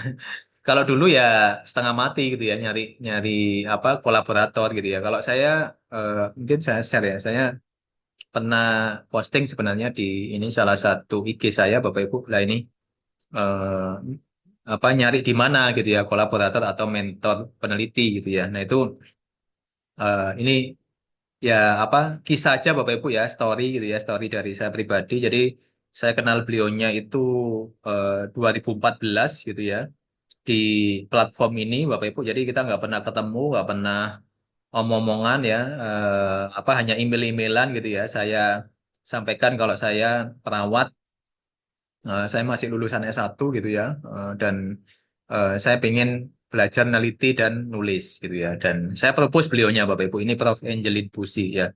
Jadi beliau ini Profesor Pegasus Bapak Ibu ya. Jadi Pegasus itu kalau Bapak Ibu lihat movie ya, lihat film itu kan kuda terbang itu ya, yang apa ya, bisa terbang, bisa lincah gitu ya.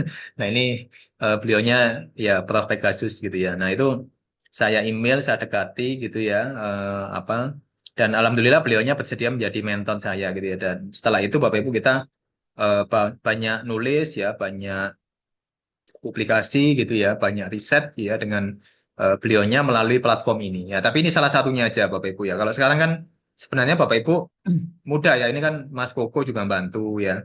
Terus Bapak Ibu juga bisa memanfaatkan ini gitu ya. Apa, dulu pun kalau mau pakai Zoom nggak ada ya dulu itu, Skype ya. Tapi Skype itu nggak sebagus sekarang Bapak Ibu ya. Sering suaranya nggak ada, sering videonya jelek gitu ya. Dan juga dulu kuota internet kan mahal ya. Jadi ya jarang juga pakai Skype gitu ya. Tapi Ya ini beberapa studi saya Bapak Ibu dengan beliaunya gitu ya, dan impact-nya juga cukup tinggi ya. Terbukti dari nilai field weighted citation impact ya, jadi dampak citasi yang dibobotkan itu lebih dari 1 gitu. Nah ini apa beberapa ringkasan Bapak Ibu ya, jadi beberapa ringkasan dalam menemukan partner riset ya. Jadi yang pertama mulai dari lingkaran terdekat ya, cari kenalan kita ya, lewat MOU tadi, mungkin ketemu di konferen ya, ketemu di mana itu di propose ya, terus aktif di forum ilmiah, nyari di publikasi, manfaatkan medsos, dan kita berikan nilai tambah. Nah, nilai tambahnya dari mana ya? Kelebihan kita apa Bapak Ibu? Nah, kelebihan kita mungkin yang pertama akses. Jadi kita bisa memberikan akses, misal kalau mau neliti stunting pada masyarakat yang rentan gitu ya, yang vulnerable, itu Indonesia banyak gitu ya aksesnya. Atau mungkin kalau mau neliti akses pada suku-suku di apa daerah-daerah terpencil perbatasan kepulauan ya, itu saya ada aksesnya gitu ya. Nah, Bapak Ibu jadikan itu sebagai nilai tambah ya. Jadi apa yang nggak ada di luar negeri ya, yang ada di kita itu Bapak Ibu sampaikan ke beliaunya ya, untuk bisa Bapak Ibu menjalin kolaborasi ya. Itu nanti bisa ikuti 5 langkah mudah ini ya. Itu yang kedua, terus yang ketiga tadi rejected, kenapa tadi saya lupa rejected. Yang datanya terkesan usang, Prof, dari 2000 berapa Oh itu 18 itu ya. iya, nah kalau berkaitan dengan data Bapak Ibu ya, memang usia data itu kan sebenarnya tidak mempengaruhi ya acceptance atau rejection ya. Itu pengalaman saya Bapak Ibu. Jadi beberapa studi saya publish tahun ini, tapi sebenarnya datanya itu ada yang data 2012, ada data 2019 ya. Udah lama-lama ya datanya ya. Tapi yang perlu Bapak Ibu perkuat itu adalah Bapak Ibu update introduction ya. Jadi latar belakang tetap diupdate dengan konteks terkini ya. Itu yang pertama. Terus yang kedua, di dalam discussion Bapak Ibu ya, Bapak Ibu komparasikan dengan hasil-hasil riset terbaru gitu ya. Apa sih fakta temuan 5 tahun ataupun mungkin 10 tahun ke belakang itu, apa faktanya gitu ya. Jelaskan aja apa adanya. Kita nggak perlu modified data Bapak Ibu ya. Datanya dilaporkan aja as it is ya, tetapi kita komparasikan dengan hasil-hasil studi yang relevan, yang relate, yang terbaru ya. Misal Bapak Ibu, saya punya data COVID ya. COVID ini kan sudah tahun 2021 ya. Kira-kira usah nggak? Nggak ya. Asalkan Bapak Ibu bisa mengemasnya ya.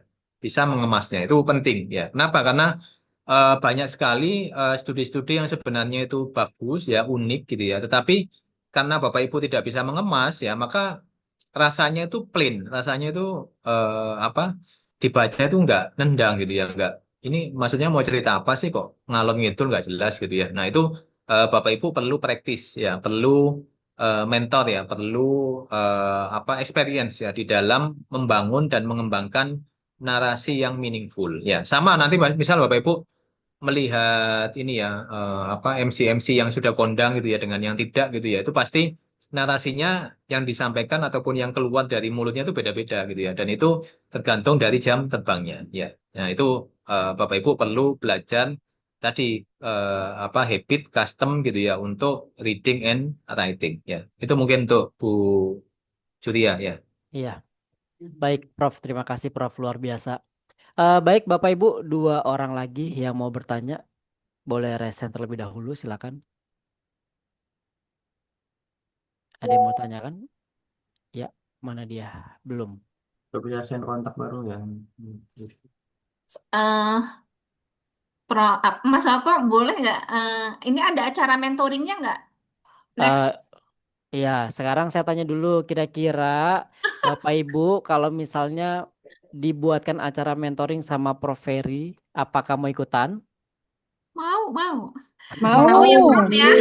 mau, Mau, Mas. mau Coba di banget. Prof. Sekalinya. Ferry-nya Mau. dirayu dulu Bapak Ibu, silakan. Insya Allah ya Bu ya, nanti saya coba komunikasikan kembali dengan beliau. Silakan Bapak Ibu, masih ada yang mau bertanya? Boleh dinyalakan mikrofonnya. 2 orang lagi sebelum kita akhiri kegiatan malam hari ini dan mengirim link presensi. Ya, Bu Imawanti silakan Ibu. Selamat malam. Selamat malam Mas Koko. Ya, malam Ibu. Oh, Silakan. mohon maaf sebelumnya barangkali kameranya di off kan karena Ya, menyusui ya Prof. Ya, perkenalkan sebelumnya nama saya Imawanti. Saya barangkali saya dari luar provinsi Jawa ini Prof, dari Sulawesi Barat tepatnya. Sudah jadi member optimal juga.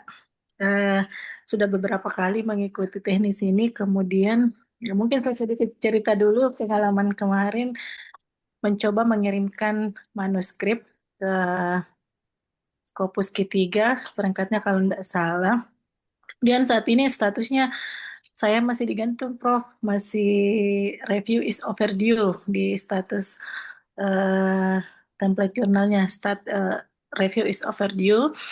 Kemudian saya coba-coba kirim lagi ke tempat lain, eh, di reject dengan eh, alasan sampelnya yang terlalu sedikit, kemudian metodenya yang lemah seperti itu. Kemudian saya coba revisi sedikit dengan eh, apa?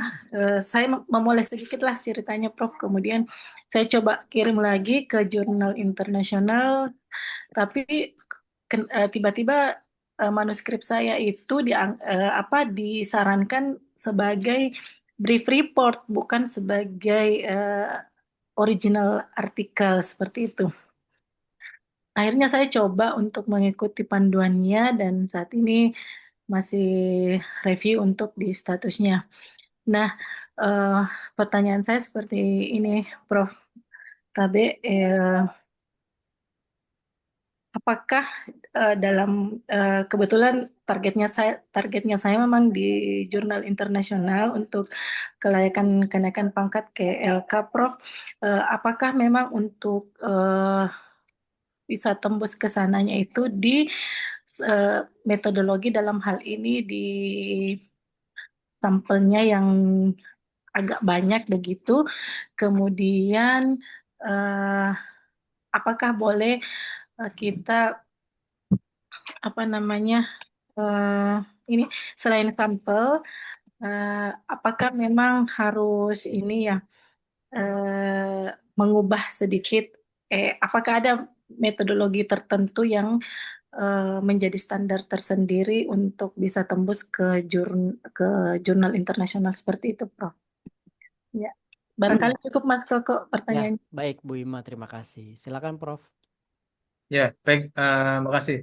Dari Sulbar ya ini apa Bu Imawanti. Jadi yang pertama mungkin ini Bu, memang kalau apa berkaitan dengan apa rejection gitu ya. Ini kan macam-macam gitu ya. Ada yang mungkin oh ini sampelnya dikit gitu ya, atau mungkin metodenya apa kurang jelas sehingga tidak bisa direplikasi gitu ya. Atau mungkin bisa jadi editor itu ngomong bahwa apa lazimnya atau umumnya itu nggak ada yang novel original atau mungkin nggak ada yang unik ya. Nah, berkaitan dengan pertanyaan Bu Imawanti gitu ya, berkaitan dengan misal sampelnya mungkin kurang banyak ya atau mungkin metodenya masih kurang kuat ya itu sebenarnya normatif Bapak Ibu ya. Jadi kalau kita lihat apa kualitas dari suatu naskah ya itu sebenarnya kelihatan dari judul abstrak gitu ya itu sudah bisa kita tebak Bapak Ibu ya. Jadi misal judulnya ya kita lihat kok judulnya ini menggunakan katakan pendekatannya pendekatan apa grounded theory gitu ya atau grounded study gitu ya. Tapi kita baca di abstrak itu sebenarnya ini tidak menambah apa teori ataupun konstruk baru gitu ya di dalam fenomena ataupun di dalam konteks yang diteliti gitu ya. Jadi kalau kita sebagai editor itu ragu gitu ya. Ini sebenarnya grounded atau bukan sih ya? Kenapa kok hasilnya itu nggak ada hal-hal yang baru gitu ya ataupun nggak ada apa teori baru yang ditambahkan untuk mendukung ataupun mengembangkan teori yang lama gitu ya. Tuh, lalu mungkin bisa jadi juga Bapak Ibu misal Bapak Ibu melakukan analisis bibliometrik gitu ya. Apa Bapak Ibu merujuk pada database yang digunakan adalah database apa Scopus dan WOS gitu ya. Tapi di situ ketika Bapak Ibu menuliskan hasil ya itu apa searching itu hanya menemukan katakan 220 naskah atau 220 studi gitu ya. 220 artikel gitu ya. Nah, setelah kita kita cek Bapak Ibu ya kata kuncinya gitu ya dengan logik aja gitu ya, dengan logika. Loh, kalau kata kunci misal tentang konsep mobile health, konsep perawat, konsep dampak di komunitas ya itu mestinya hasil studinya ini banyak gitu ya, nggak hanya di bawah 500 tapi pastinya itu pasti apa hasilnya itu akan sangat luas, akan sangat apa besar coverage atau cakupannya gitu. Nah, itu bisa jadi kita sudah meragukan Bapak Ibu ya apa hasil dari studi ataupun naskahnya Bapak Ibu ya. Makanya sebenarnya rejection dengan alasan sampel size kecil dan lain sebagainya itu normatif saja Bapak Ibu ya, dalam artian Bapak Ibu mungkin boleh apa menjadikan ini refleksi gitu ya, tapi bisa jadi sebenarnya kelemahannya itu bukan di sampel size gitu ya. Kelemahannya itu tadi Bapak Ibu belum bisa menampilkan ataupun menyajikan uniqueness-nya itu di mana gitu ya. Misal katakan hanya 30 ya, tapi 30 ini unik. Kenapa? Karena ini penderita lepra. Lepra ini nggak ada di negara lain yang apa develop country itu udah udah eliminasi gitu ya. Tapi lepra ini hanya ada di Indonesia gitu ya. Nah, kalau Bapak Ibu apa ini bisa menampilkan uniqueness-nya tadi, saya yakin ini pasti akan dipertimbangkan. Atau mungkin kalau konteksnya Sulawesi Barat, Bapak Ibu ya, itu kan banyak daerah-daerah kepulauan ya. Apa banyak daerah coastal area ya. Nah, kira-kira kalau coastal area, kalau daerah kepulauan ya berkaitan dengan apa topik yang diteliti gitu ya. Katakan judulnya mungkin topiknya mengenai antenatal care gitu ya di daerah coastal area gitu ya. Bagaimana sih apa antenatal care diberikan itu pada setting ataupun pada lokasi yang apa bermasalah ataupun sulit dari sisi akses gitu ya. Nah, itu kalau Bapak Ibu bisa menjual uniqueness-nya ya, menjual apa yang baru di situ, saya yakin pasti akan dipertimbangkan. Jadi itu normatif ya dalam artian apa studi Bapak Ibu itu sebenarnya tadi dipertanyakan ini unika ya atau ini novelkah atau ini originalkah atau mungkin tadi saya sampaikan ini hanya garbage in garbage out ya. Nah, itu Bapak Ibu harus harus sudah memahami apa yang mau dilakukan semenjak Bapak Ibu menyusun protokol atau proposal gitu ya. Jadi kalau misal saya punya protokol proposal gitu ya. Nah, pasti saya search. Ini kira-kira studinya yang belum dilakukan apa ya? Kayak misal saat ini Bapak Ibu saya meneliti apa itu intensi ataupun keinginan siswa SMA ya untuk menjadi perawat ya. Kenapa? Karena saya melihat ada satu Bapak bukan beberapa satu policy dokumen yang sifatnya global itu mengenai securing the future of nursing workforce ya. Nah, dimulai dari mana? Dari apa siswa SMA itu harus mulai di expose ya, mulai dikasih tahu bahwa perawat itu profesi yang seperti ini ya. Perawat itu dari sisi value, dari sisi wellness, dari sisi well-being itu seperti ini gitu ya. Nah, itu studinya hanya di negara maju itu aja Bapak Ibu ya, dan itu belum pernah dilakukan di luar negara maju gitu ya. Nah, dari situ saya dapat insight Bapak Ibu. Nah, ini sudah saatnya dilakukan di Indonesia karena apa? Pasti mereka ingin tahu evidence base-nya kalau dilakukan di negara berkembang ya, negara yang dalam konteks apa ya, bonus demografinya banyak gitu ya. Itu evidence-nya bagaimana gitu ya. Nah, itu sudah saya planning apa jauh hari sebelum apa kita bicara masalah publikasi Bapak Ibu ya. Jadi oh ya udah kita neliti ini aja dan alhamdulillah kemarin dibiayai oleh RKI Bapak Ibu ya, Riset Kolaborasi Indonesia antar 26 PTNBH gitu ya dan apa saat ini running gitu ya. Nah, itu apa kita harus harus tahu celahnya Bapak Ibu ya. Jadi jangan hanya misal katakan ya asal riset ya, asal selesai, asal publish ya. Tapi Bapak Ibu harus tahu real problem di lapangan itu seperti apa ya. Kayak misal tadi Rojali Rohana ya udah fokus ke sana atau mungkin sekarang ini kan lagi rame-ramenya Bapak Ibu kalau di medsos apa ya ya demo gitu ya. Nah, demo ini ada nggak kaitannya dengan kesehatan mental gitu ya, dengan anxiety, dengan macam-macam lah gitu ya. Nah, itu apa kesempatan bagi Bapak Ibu untuk meneliti ke area sini gitu ya. Jadi harapannya Bapak Ibu lakukan riset gitu ya, sesuai dengan apa yang Bapak Ibu amati di depan mata gitu ya. Selesaikan dengan cara-cara yang simple sederhana gitu ya. Itu yang kedua. Terus yang ketiga, tuliskan hasilnya tadi gitu ya ke jurnal-jurnal yang bagus ya. Nah, itu saya yakin Bapak Ibu nanti panen nih. 2, 5 tahun ke depan, 10 tahun ke depan pasti Bapak Ibu akan masuk dalam list top peneliti. Amin, amin ya rabbal alamin. Terima kasih Prof. Bu Ima silakan, masih ada yang mau didiskusikan? Ya, sedikit terima kasih penjelasannya. Ya. Ya, baik Prof. Betul sekali, kami di Sulawesi Barat memang agak kepulauan. Kemudian kami identik dengan ini ya, di bencana, keperawatan bencana, tetapi basic saya di keperawatan maternitas.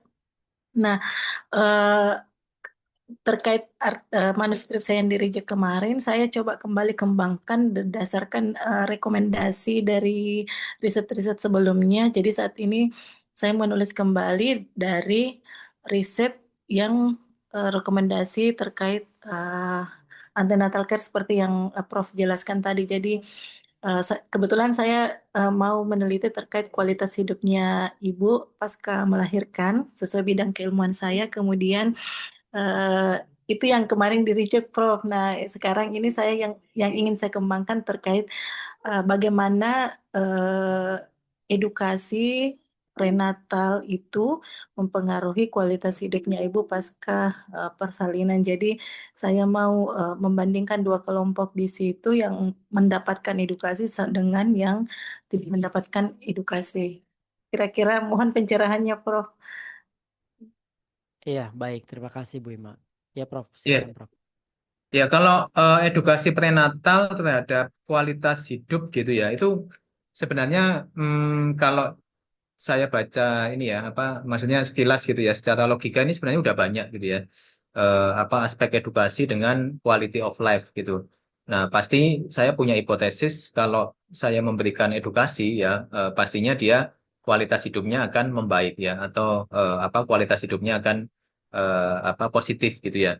Nah, mungkin saya nggak akan bisa menangkap uniqueness yang ada di sini Bapak Ibu ya kecuali misal apa intervensi edukasi prenatal terhadap quality of life pada gitu ya ibu-ibu di coastal area. Nah, itu unik gitu ya. Kenapa? Oh iya ya coastal area ini kan belum pernah diteliti gitu ya. Atau mungkin pada daerah kepulauan gitu ya. Nah, itu kan jarang ya diteliti ya apa pada daerah kepulauan gitu ya. Tapi kalau kita apa hanya melihat efek edukasi terhadap quality of life itu udah banyak gitu ya. Dan dari sisi novelty, originality, apa relevance, uniqueness itu nggak ada gitu ya. Tapi kalau misal saya tambahkan, oh ini nanti konteksnya pada konteks keterpencilan atau apa pada daerah bermasalah kesehatan gitu ya. Apa di situ sering bencana, di situ sering gempa bumi gitu ya. Nah, itu bagus gitu ya. Kenapa? Karena banyak apa variabel lain gitu ya, variabel tadi bencana, variabel alam gitu ya, yaitu yang perlu dikendalikan ketika nanti saya melakukan studi yang sifatnya kuantitatif gitu. Nah, itu mestinya masuk gitu ya di dalam apa statistik yang kita kerjakan gitu ya. Sehingga memang Bapak Ibu di dalam merancang desain penelitian ya, merancang protokol ya itu nggak bisa dilakukan as usual Bapak Ibu ya. Kenapa? Karena kalau misal Bapak Ibu tidak mampu menangkap lingkungannya gitu ya, tidak mampu menangkap lingkungan sekitar. Kayak misal saya gunakan judul ini untuk area di RW saya di Surabaya itu pasti saya akan tanya sendiri ini so what gitu ya, hal yang baru apa gitu ya. Tapi kalau misal saya tambahkan oh enggak nanti ini pada setting apa keluar ibu yang berada di pemukiman kumuh gitu ya. Nah, saya search itu pemukiman kumuh kira-kira selam area ini ada nggak studinya atau ada nggak yang sudah publish. Nah, kalau nggak ada ya udah saya maju gitu ya. Tapi kalau misal selam area ini udah banyak gitu ya, apa di India udah dilakukan, di Bangladesh sudah gitu ya. Terus so what ya? Apa studi kita yang mau kita tambahkan di situ ya? Jadi sering-seringlah Bapak Ibu itu men-challenge apa pemikiran Bapak Ibu sendiri ya. Seringlah men-challenge gitu ya. Men-challenge dari sisi apa? Logik ya. Jadi misal kalau misal saya lakukan ini kira-kira nanti apa ya yang baru ya? Apa ya yang berbeda ya? Apa ya yang unik ya? Nah, itu Bapak Ibu bisa bertanya pada diri sendiri ya. Atau kalau sekarang kan eranya AI gitu ya. Nah, Bapak Ibu diskusi aja sama AI gitu ya. Apa AI itu juga cerdas ya karena ya tadi dia lifelong learning gitu ya. Dia belajar setiap hari, dia makan data kita, dia belajar dari semua apa informasi yang tersedia online gitu ya. Jadi dia bisa jadi lebih pintar dari kita. Nah, diajak aja ngomong, diajak aja diskusi ya. Yang penting Bapak Ibu tidak hidup di dunianya sendiri gitu ya. Dalam artian kalau Bapak Ibu merasa ini bidang saya, ini ekspertis saya, ya bisa jadi ekspertis ini kalau tidak diasah, tidak diupdate itu akan usang ya. Jadi Bapak Ibu harus sering-sering tadi diskusi, komunikasi dengan manusia juga oke, dengan mesin juga oke gitu ya, asalkan enggak ini ya dengan halusinasi gitu ya. Itu Bapak Ibu diskusi ya, terus setelah itu Bapak Ibu mulai pertanyakan gitu ya. Apa betul sih kalau saya melakukan ini kira-kira aspek uniqueness ya, aspek novel original relevan itu bisa saya dapatkan gitu ya. Kalau iya seperti apa ya? Itu Bapak Ibu harus mulai challenge semenjak membuat protokol ya. Karena kalau udah selesai ya udah wassalam gitu ya, udah selesai nih. Ini apa sih yang baru gitu ya? Oh ternyata yang baru ini di area disaster ya. Udah Bapak Ibu perkuat aja. Kalau Sebenarnya nggak yang gini nggak unik kalau di didengerin area ini disaster apa gitu. Ya itu sekarang. mungkin Mas Koko ya. Ya, wow, luar biasa. Amazing, spektakuler, bombastis jawabannya Prof. Ferry. Keren banget. Baik, terima kasih Prof. Ferry atas penjelasannya barusan. Ini jadi saya jadi nggak sabar nih untuk membuka kelas bimbingan bersama Prof. Ferry nih. Mudah-mudahan ada waktunya ya Prof ya. Karena ada 3 orang yang angkat tangan, mungkin satu orang satu pertanyaan saja ya Bapak Ibu ya. Saya persilakan kepada Bu Santi. Selamat malam Bu Santi, silakan. Ya, boleh dinyalakan mikrofonnya. Ya. Ya, selamat malam Mas Koko, Ya, malam. Prof. Ferry. Terima kasih atas kesempatannya. Sebetulnya tadi saya sudah menanyakan di kolom chat, ya. Tapi saya juga ada pertanyaan yang lain gitu. Karena tadi dibatasi hanya satu pertanyaan, mungkin Ya. saya ingin bertanya tentang pengalaman saya. Jadi di tahun 2022 dan 2023 ada penelitian yang telah kami lakukan, ya, di mana di penelitian ini multi-year study ya.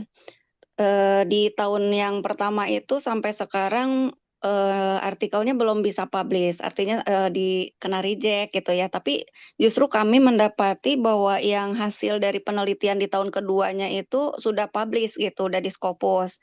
Nah, cuman maksud saya itu bagaimana strategi atau peluangnya kita untuk dapat mempublikasikan artikel yang tahun pertama gitu.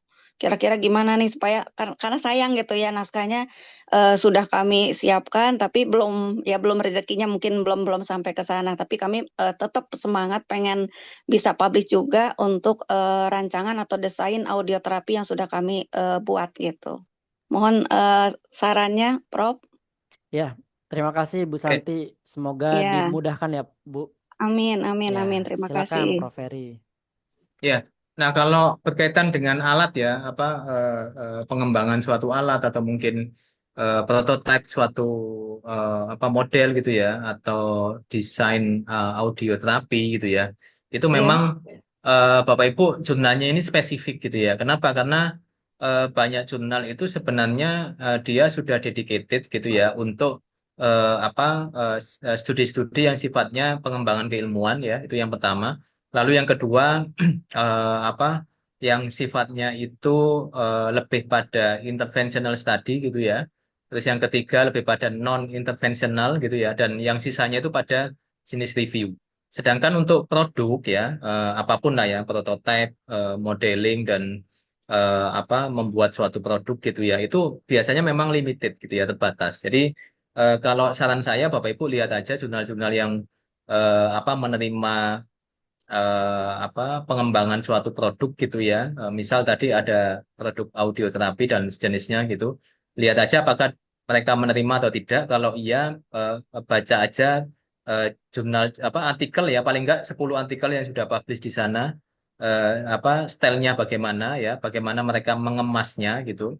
Nah, Bapak Ibu ikuti ya. Jadi tinggal ATM aja, amati, tiru, modifikasi ya, Modifikasi. as long as itu belajar dari jurnal yang bagus ya. Nah, jurnalnya bagus dari mana ya? Jurnal yang memang menjadi top atau menjadi rujukan di bidang Bapak Ibu masing-masing ya. Jadi itu simpelnya aja gitu ya. Karena kalau kita nggak baca naskahnya tentunya kan masih buta gitu ya. Tapi prinsipnya Bapak Ibu apa mungkin tadi juga saya singgung gitu ya, apa usia data ini tidak tidak apa berkaitan dengan acceptance ya. Jadi walaupun datanya tahun pertama, tahun 5 tahun lalu, 10 tahun lalu itu tetap masih ada kans ya untuk publikasi di tahun ini ya. Itu mungkin.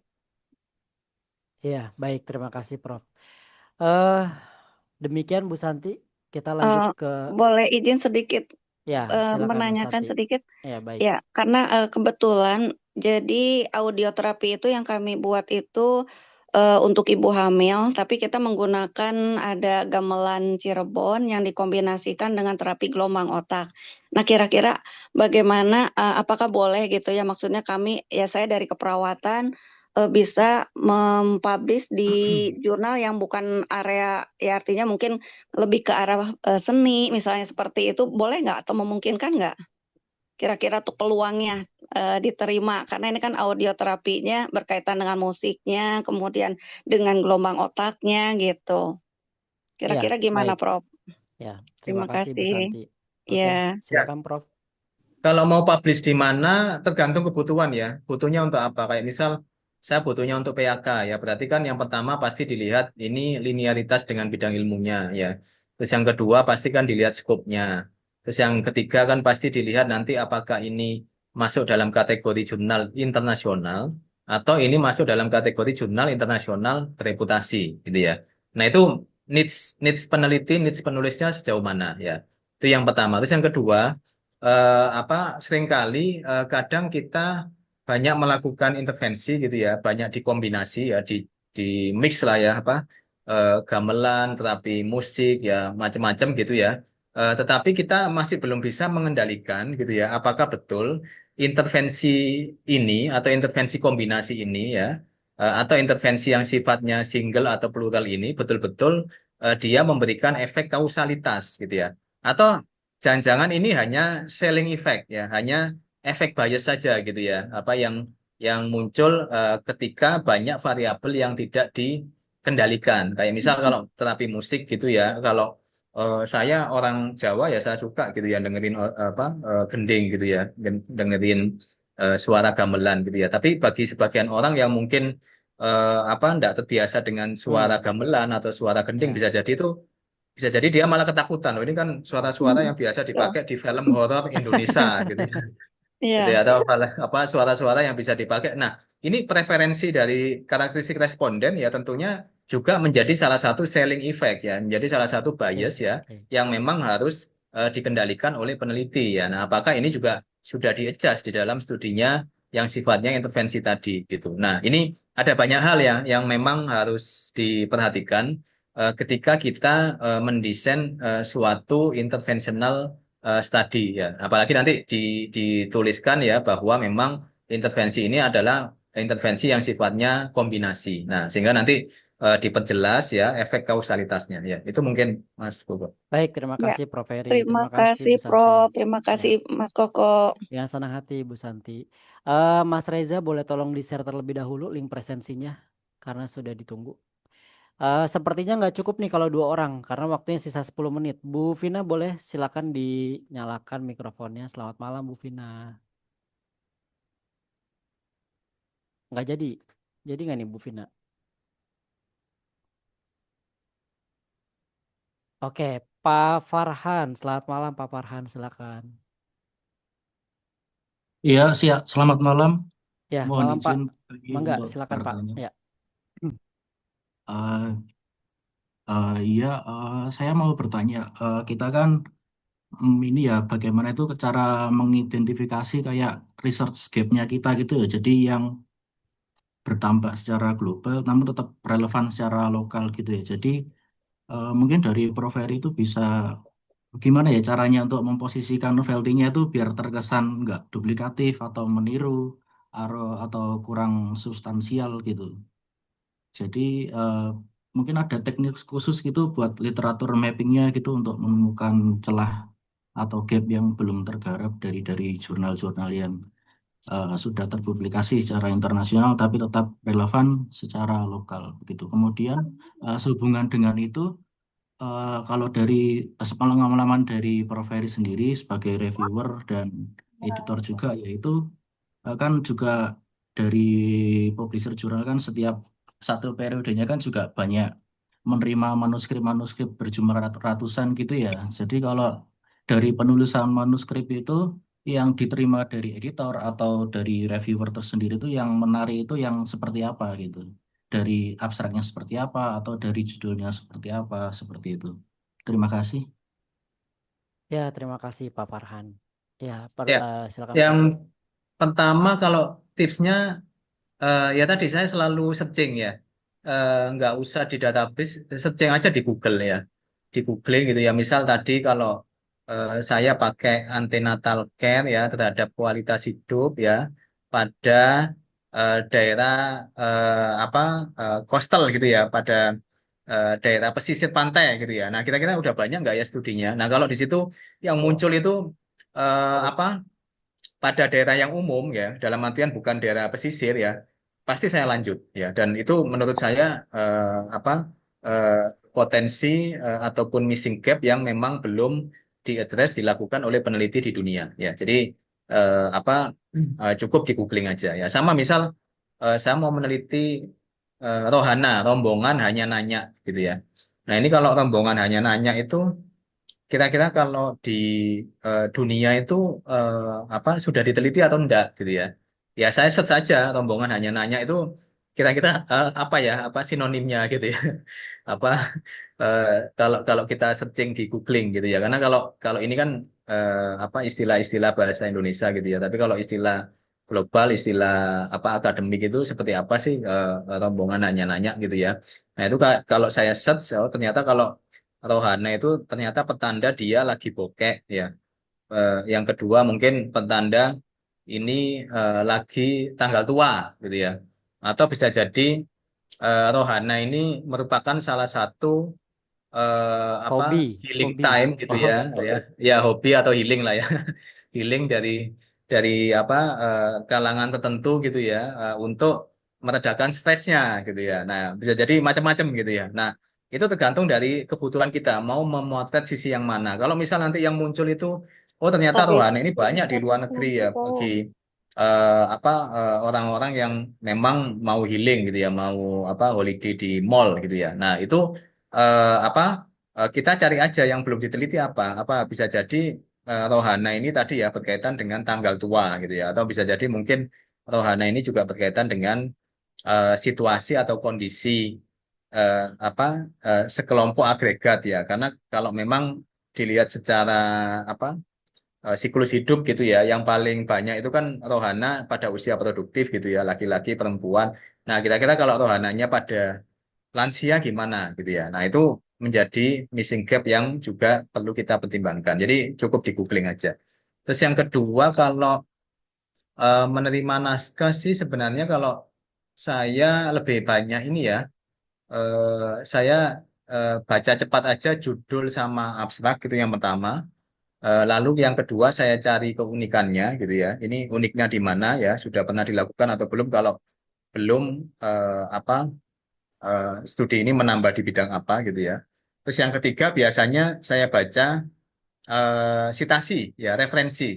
Kalau di situ sitasinya atau referensinya mohon maaf misal satu nama diulang terus gitu ya. Apa kalau biasanya penulis Indonesia kan sukanya menulis referensi itu Sugiono, Noto Atmojo itu kan diulang-ulang gitu ya.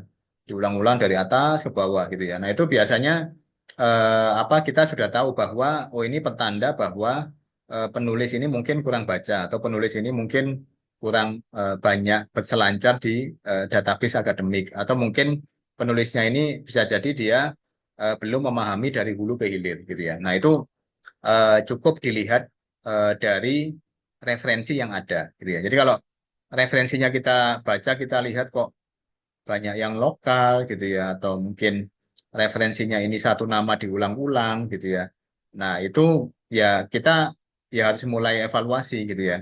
Apakah kita memang kurang baca itu yang pertama atau yang kedua memang kita harus banyak memperdalam literatur yang kita pakai ya.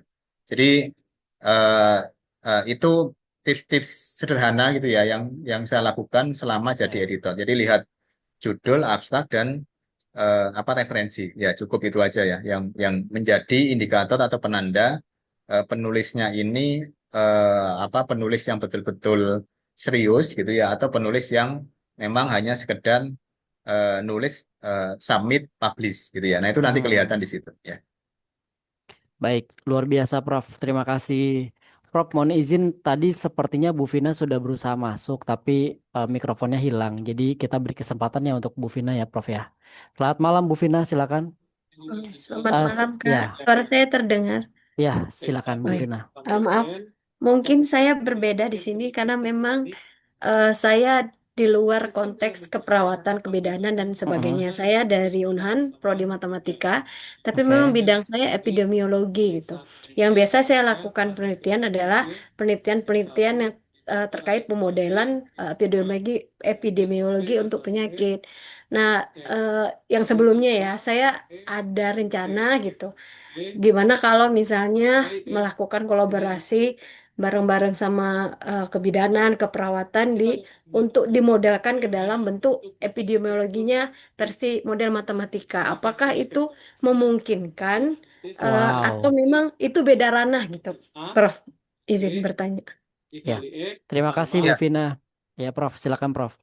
ya, sebenarnya kalau modeling ini malah menjadi trending ya, malah menjadi kebutuhan ya. Kenapa? Karena suatu problem ya, suatu case ya, itu pasti akan yang pertama dia pasti diprediksi dulu gitu ya. Kayak misal Hmm. sederhananya beban penyakit aja lah ya, beban penyakit mengenai diabetes ya, NCD ya, diabetes DM, HT ya, kardiovaskular ya, stroke ya. Itu bagus kalau misal ibu bisa melakukan estimasi beban penyakit gitu ya. Jadi kalau seseorang ya dia punya usia produktif gitu ya, dia punya NCD ya, DM dan teman-temannya tadi ya, itu beban penyakitnya berapa gitu ya. Nah, kira-kira kalau beban penyakit ini ya dikonversikan ke dalam beban ekonomi gitu ya. Nah, itu seberapa besar beban ekonominya gitu ya. Sehingga nanti kita bisa tahu ya bahwa ternyata kalau sepanjang kita hidup ya, sepanjang kita kita hidup ya, berapapun usia kita, tapi kalau ternyata beban penyakitnya itu sekian, beban ekonomi yang harus ditanggung itu sekian gitu ya. Nah, itu penting ya. Pentingnya kenapa? Karena kita butuh ahli-ahli, kita butuh insight-insight gitu ya. Kita butuh pemahaman bahwa semua modeling ya, semua prediksi yang ada ya itu betul-betul pragmatis ya, betul-betul menjawab permasalahan yang ada di sekitar kita ya. Dan itu tidak hanya di beban penyakit NCD gitu ya, tapi kayak misal bidang saya ya itu saya butuh misal dalam 5 tahun ke depan gitu ya. Kalau dengan produksi 50.000 perawat setahun ya, lalu kita target katakan 10-20% bekerja ke luar negeri gitu ya. Nah, itu berdasarkan prediksi kita ya, itu tingkat keberhasilannya berapa persen gitu ya. Nah, kalau kita ingin meningkatkan tingkat keberhasilan tadi ya, itu aspek mana yang harus kita perbaiki atau kita dorong ya. Tentunya ini perlu modeling yang juga advance gitu ya, yang juga cermat gitu ya dengan berbagai macam variabel yang ada di sekitar kita gitu ya. Dan itu perlu ibu sebagai seorang expert ya. Jadi saya rasa modeling dan sejenisnya ya prediksi ya itu sangat luar biasa ya, karena itu nanti yang akan memberikan imajinasi gitu ya, memberikan Ya. gambaran dalam 5-10 tahun ke depan ya, itu kita mau kemana ya, lalu juga bisa memberikan informasi tadi ya, estimasi beban penyakit ataupun beban ekonomi atau beban apalah ya, masuk beban kehidupan gitu ya. Itu bisa kita prediksi secara precise gitu. Nah, itu tugas pakar modeling tadi gitu ya. Jadi Bapak Ibu nggak perlu nggak pede gitu ya, karena tiap keilmuan itu punya punya kelebihan masing-masing gitu ya. Hmm. Karena saya pribadi pasti saya nggak akan bisa itu memprediksi kira-kira kalau yang sekarang dengan IPK ini dapat kurikulum ini gitu ya, itu bisa nggak diprediksi ke luar negeri kerjanya gitu ya. Nah, itu Hmm. saya belum mengarah ke sana gitu ya. Tapi kalau Bapak Ibu bisa gitu ya melakukan modeling ini pasti akan sangat bermanfaat. Yaitu contoh Yes. sederhana aja gitu ya. Jadi ini hal-hal yang memang harus dilakukan oleh dosen atau peneliti ya, dengan mengkorelasikan ya apa pada situasi atau konteks yang real yang ada di depan mata kita saat ini. Ya, itu mungkin Mas Gogo. Siap. Terima kasih Prof. Masya Allah, tabarakallah. Tidak terasa sudah 2 tahun Prof kita bertemu ya malam hari ini.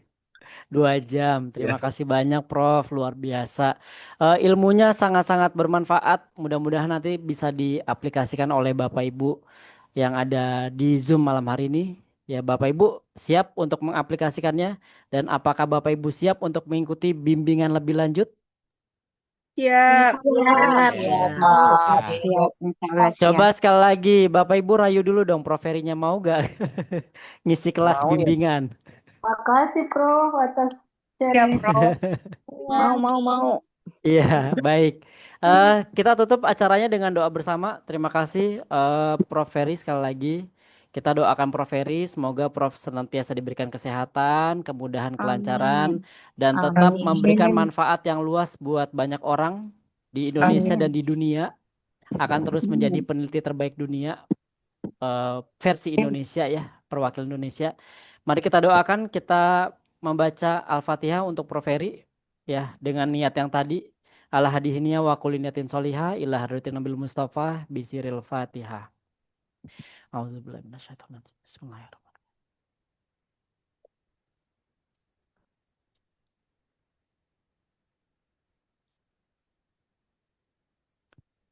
Amin, amin, amin ya rabbal alamin. Sekali lagi terima kasih kepada Prof Feri yang telah berkenan berbagi ilmu pada malam hari ini. Bapak Ibu, tadi saya baca di kolom chat apakah boleh minta nomornya Prof Feri? Jawabannya boleh, bahkan kalau bisa diundang ke kampus Bapak Ibu ya. Jadi nanti dosen-dosen di kampus Bapak Ibu ya kan bisa mengikuti jejak beliau. Bukan begitu Prof? Harapannya ya Prof ya. Ya. Baik, terima kasih Bapak Ibu semuanya. Sampai jumpa lagi di kesempatan berikutnya. Saya Mas Koko dan segenap kru Optimal pamit undur diri. Wabillahi taufiq wal hidayah. Wassalamualaikum warahmatullahi wabarakatuh. Waalaikumsalam warahmatullahi wabarakatuh. Terima kasih. Terima kasih, Prof. Mas Prof Eris, terima Mas kasih. Koko. Prof Feri.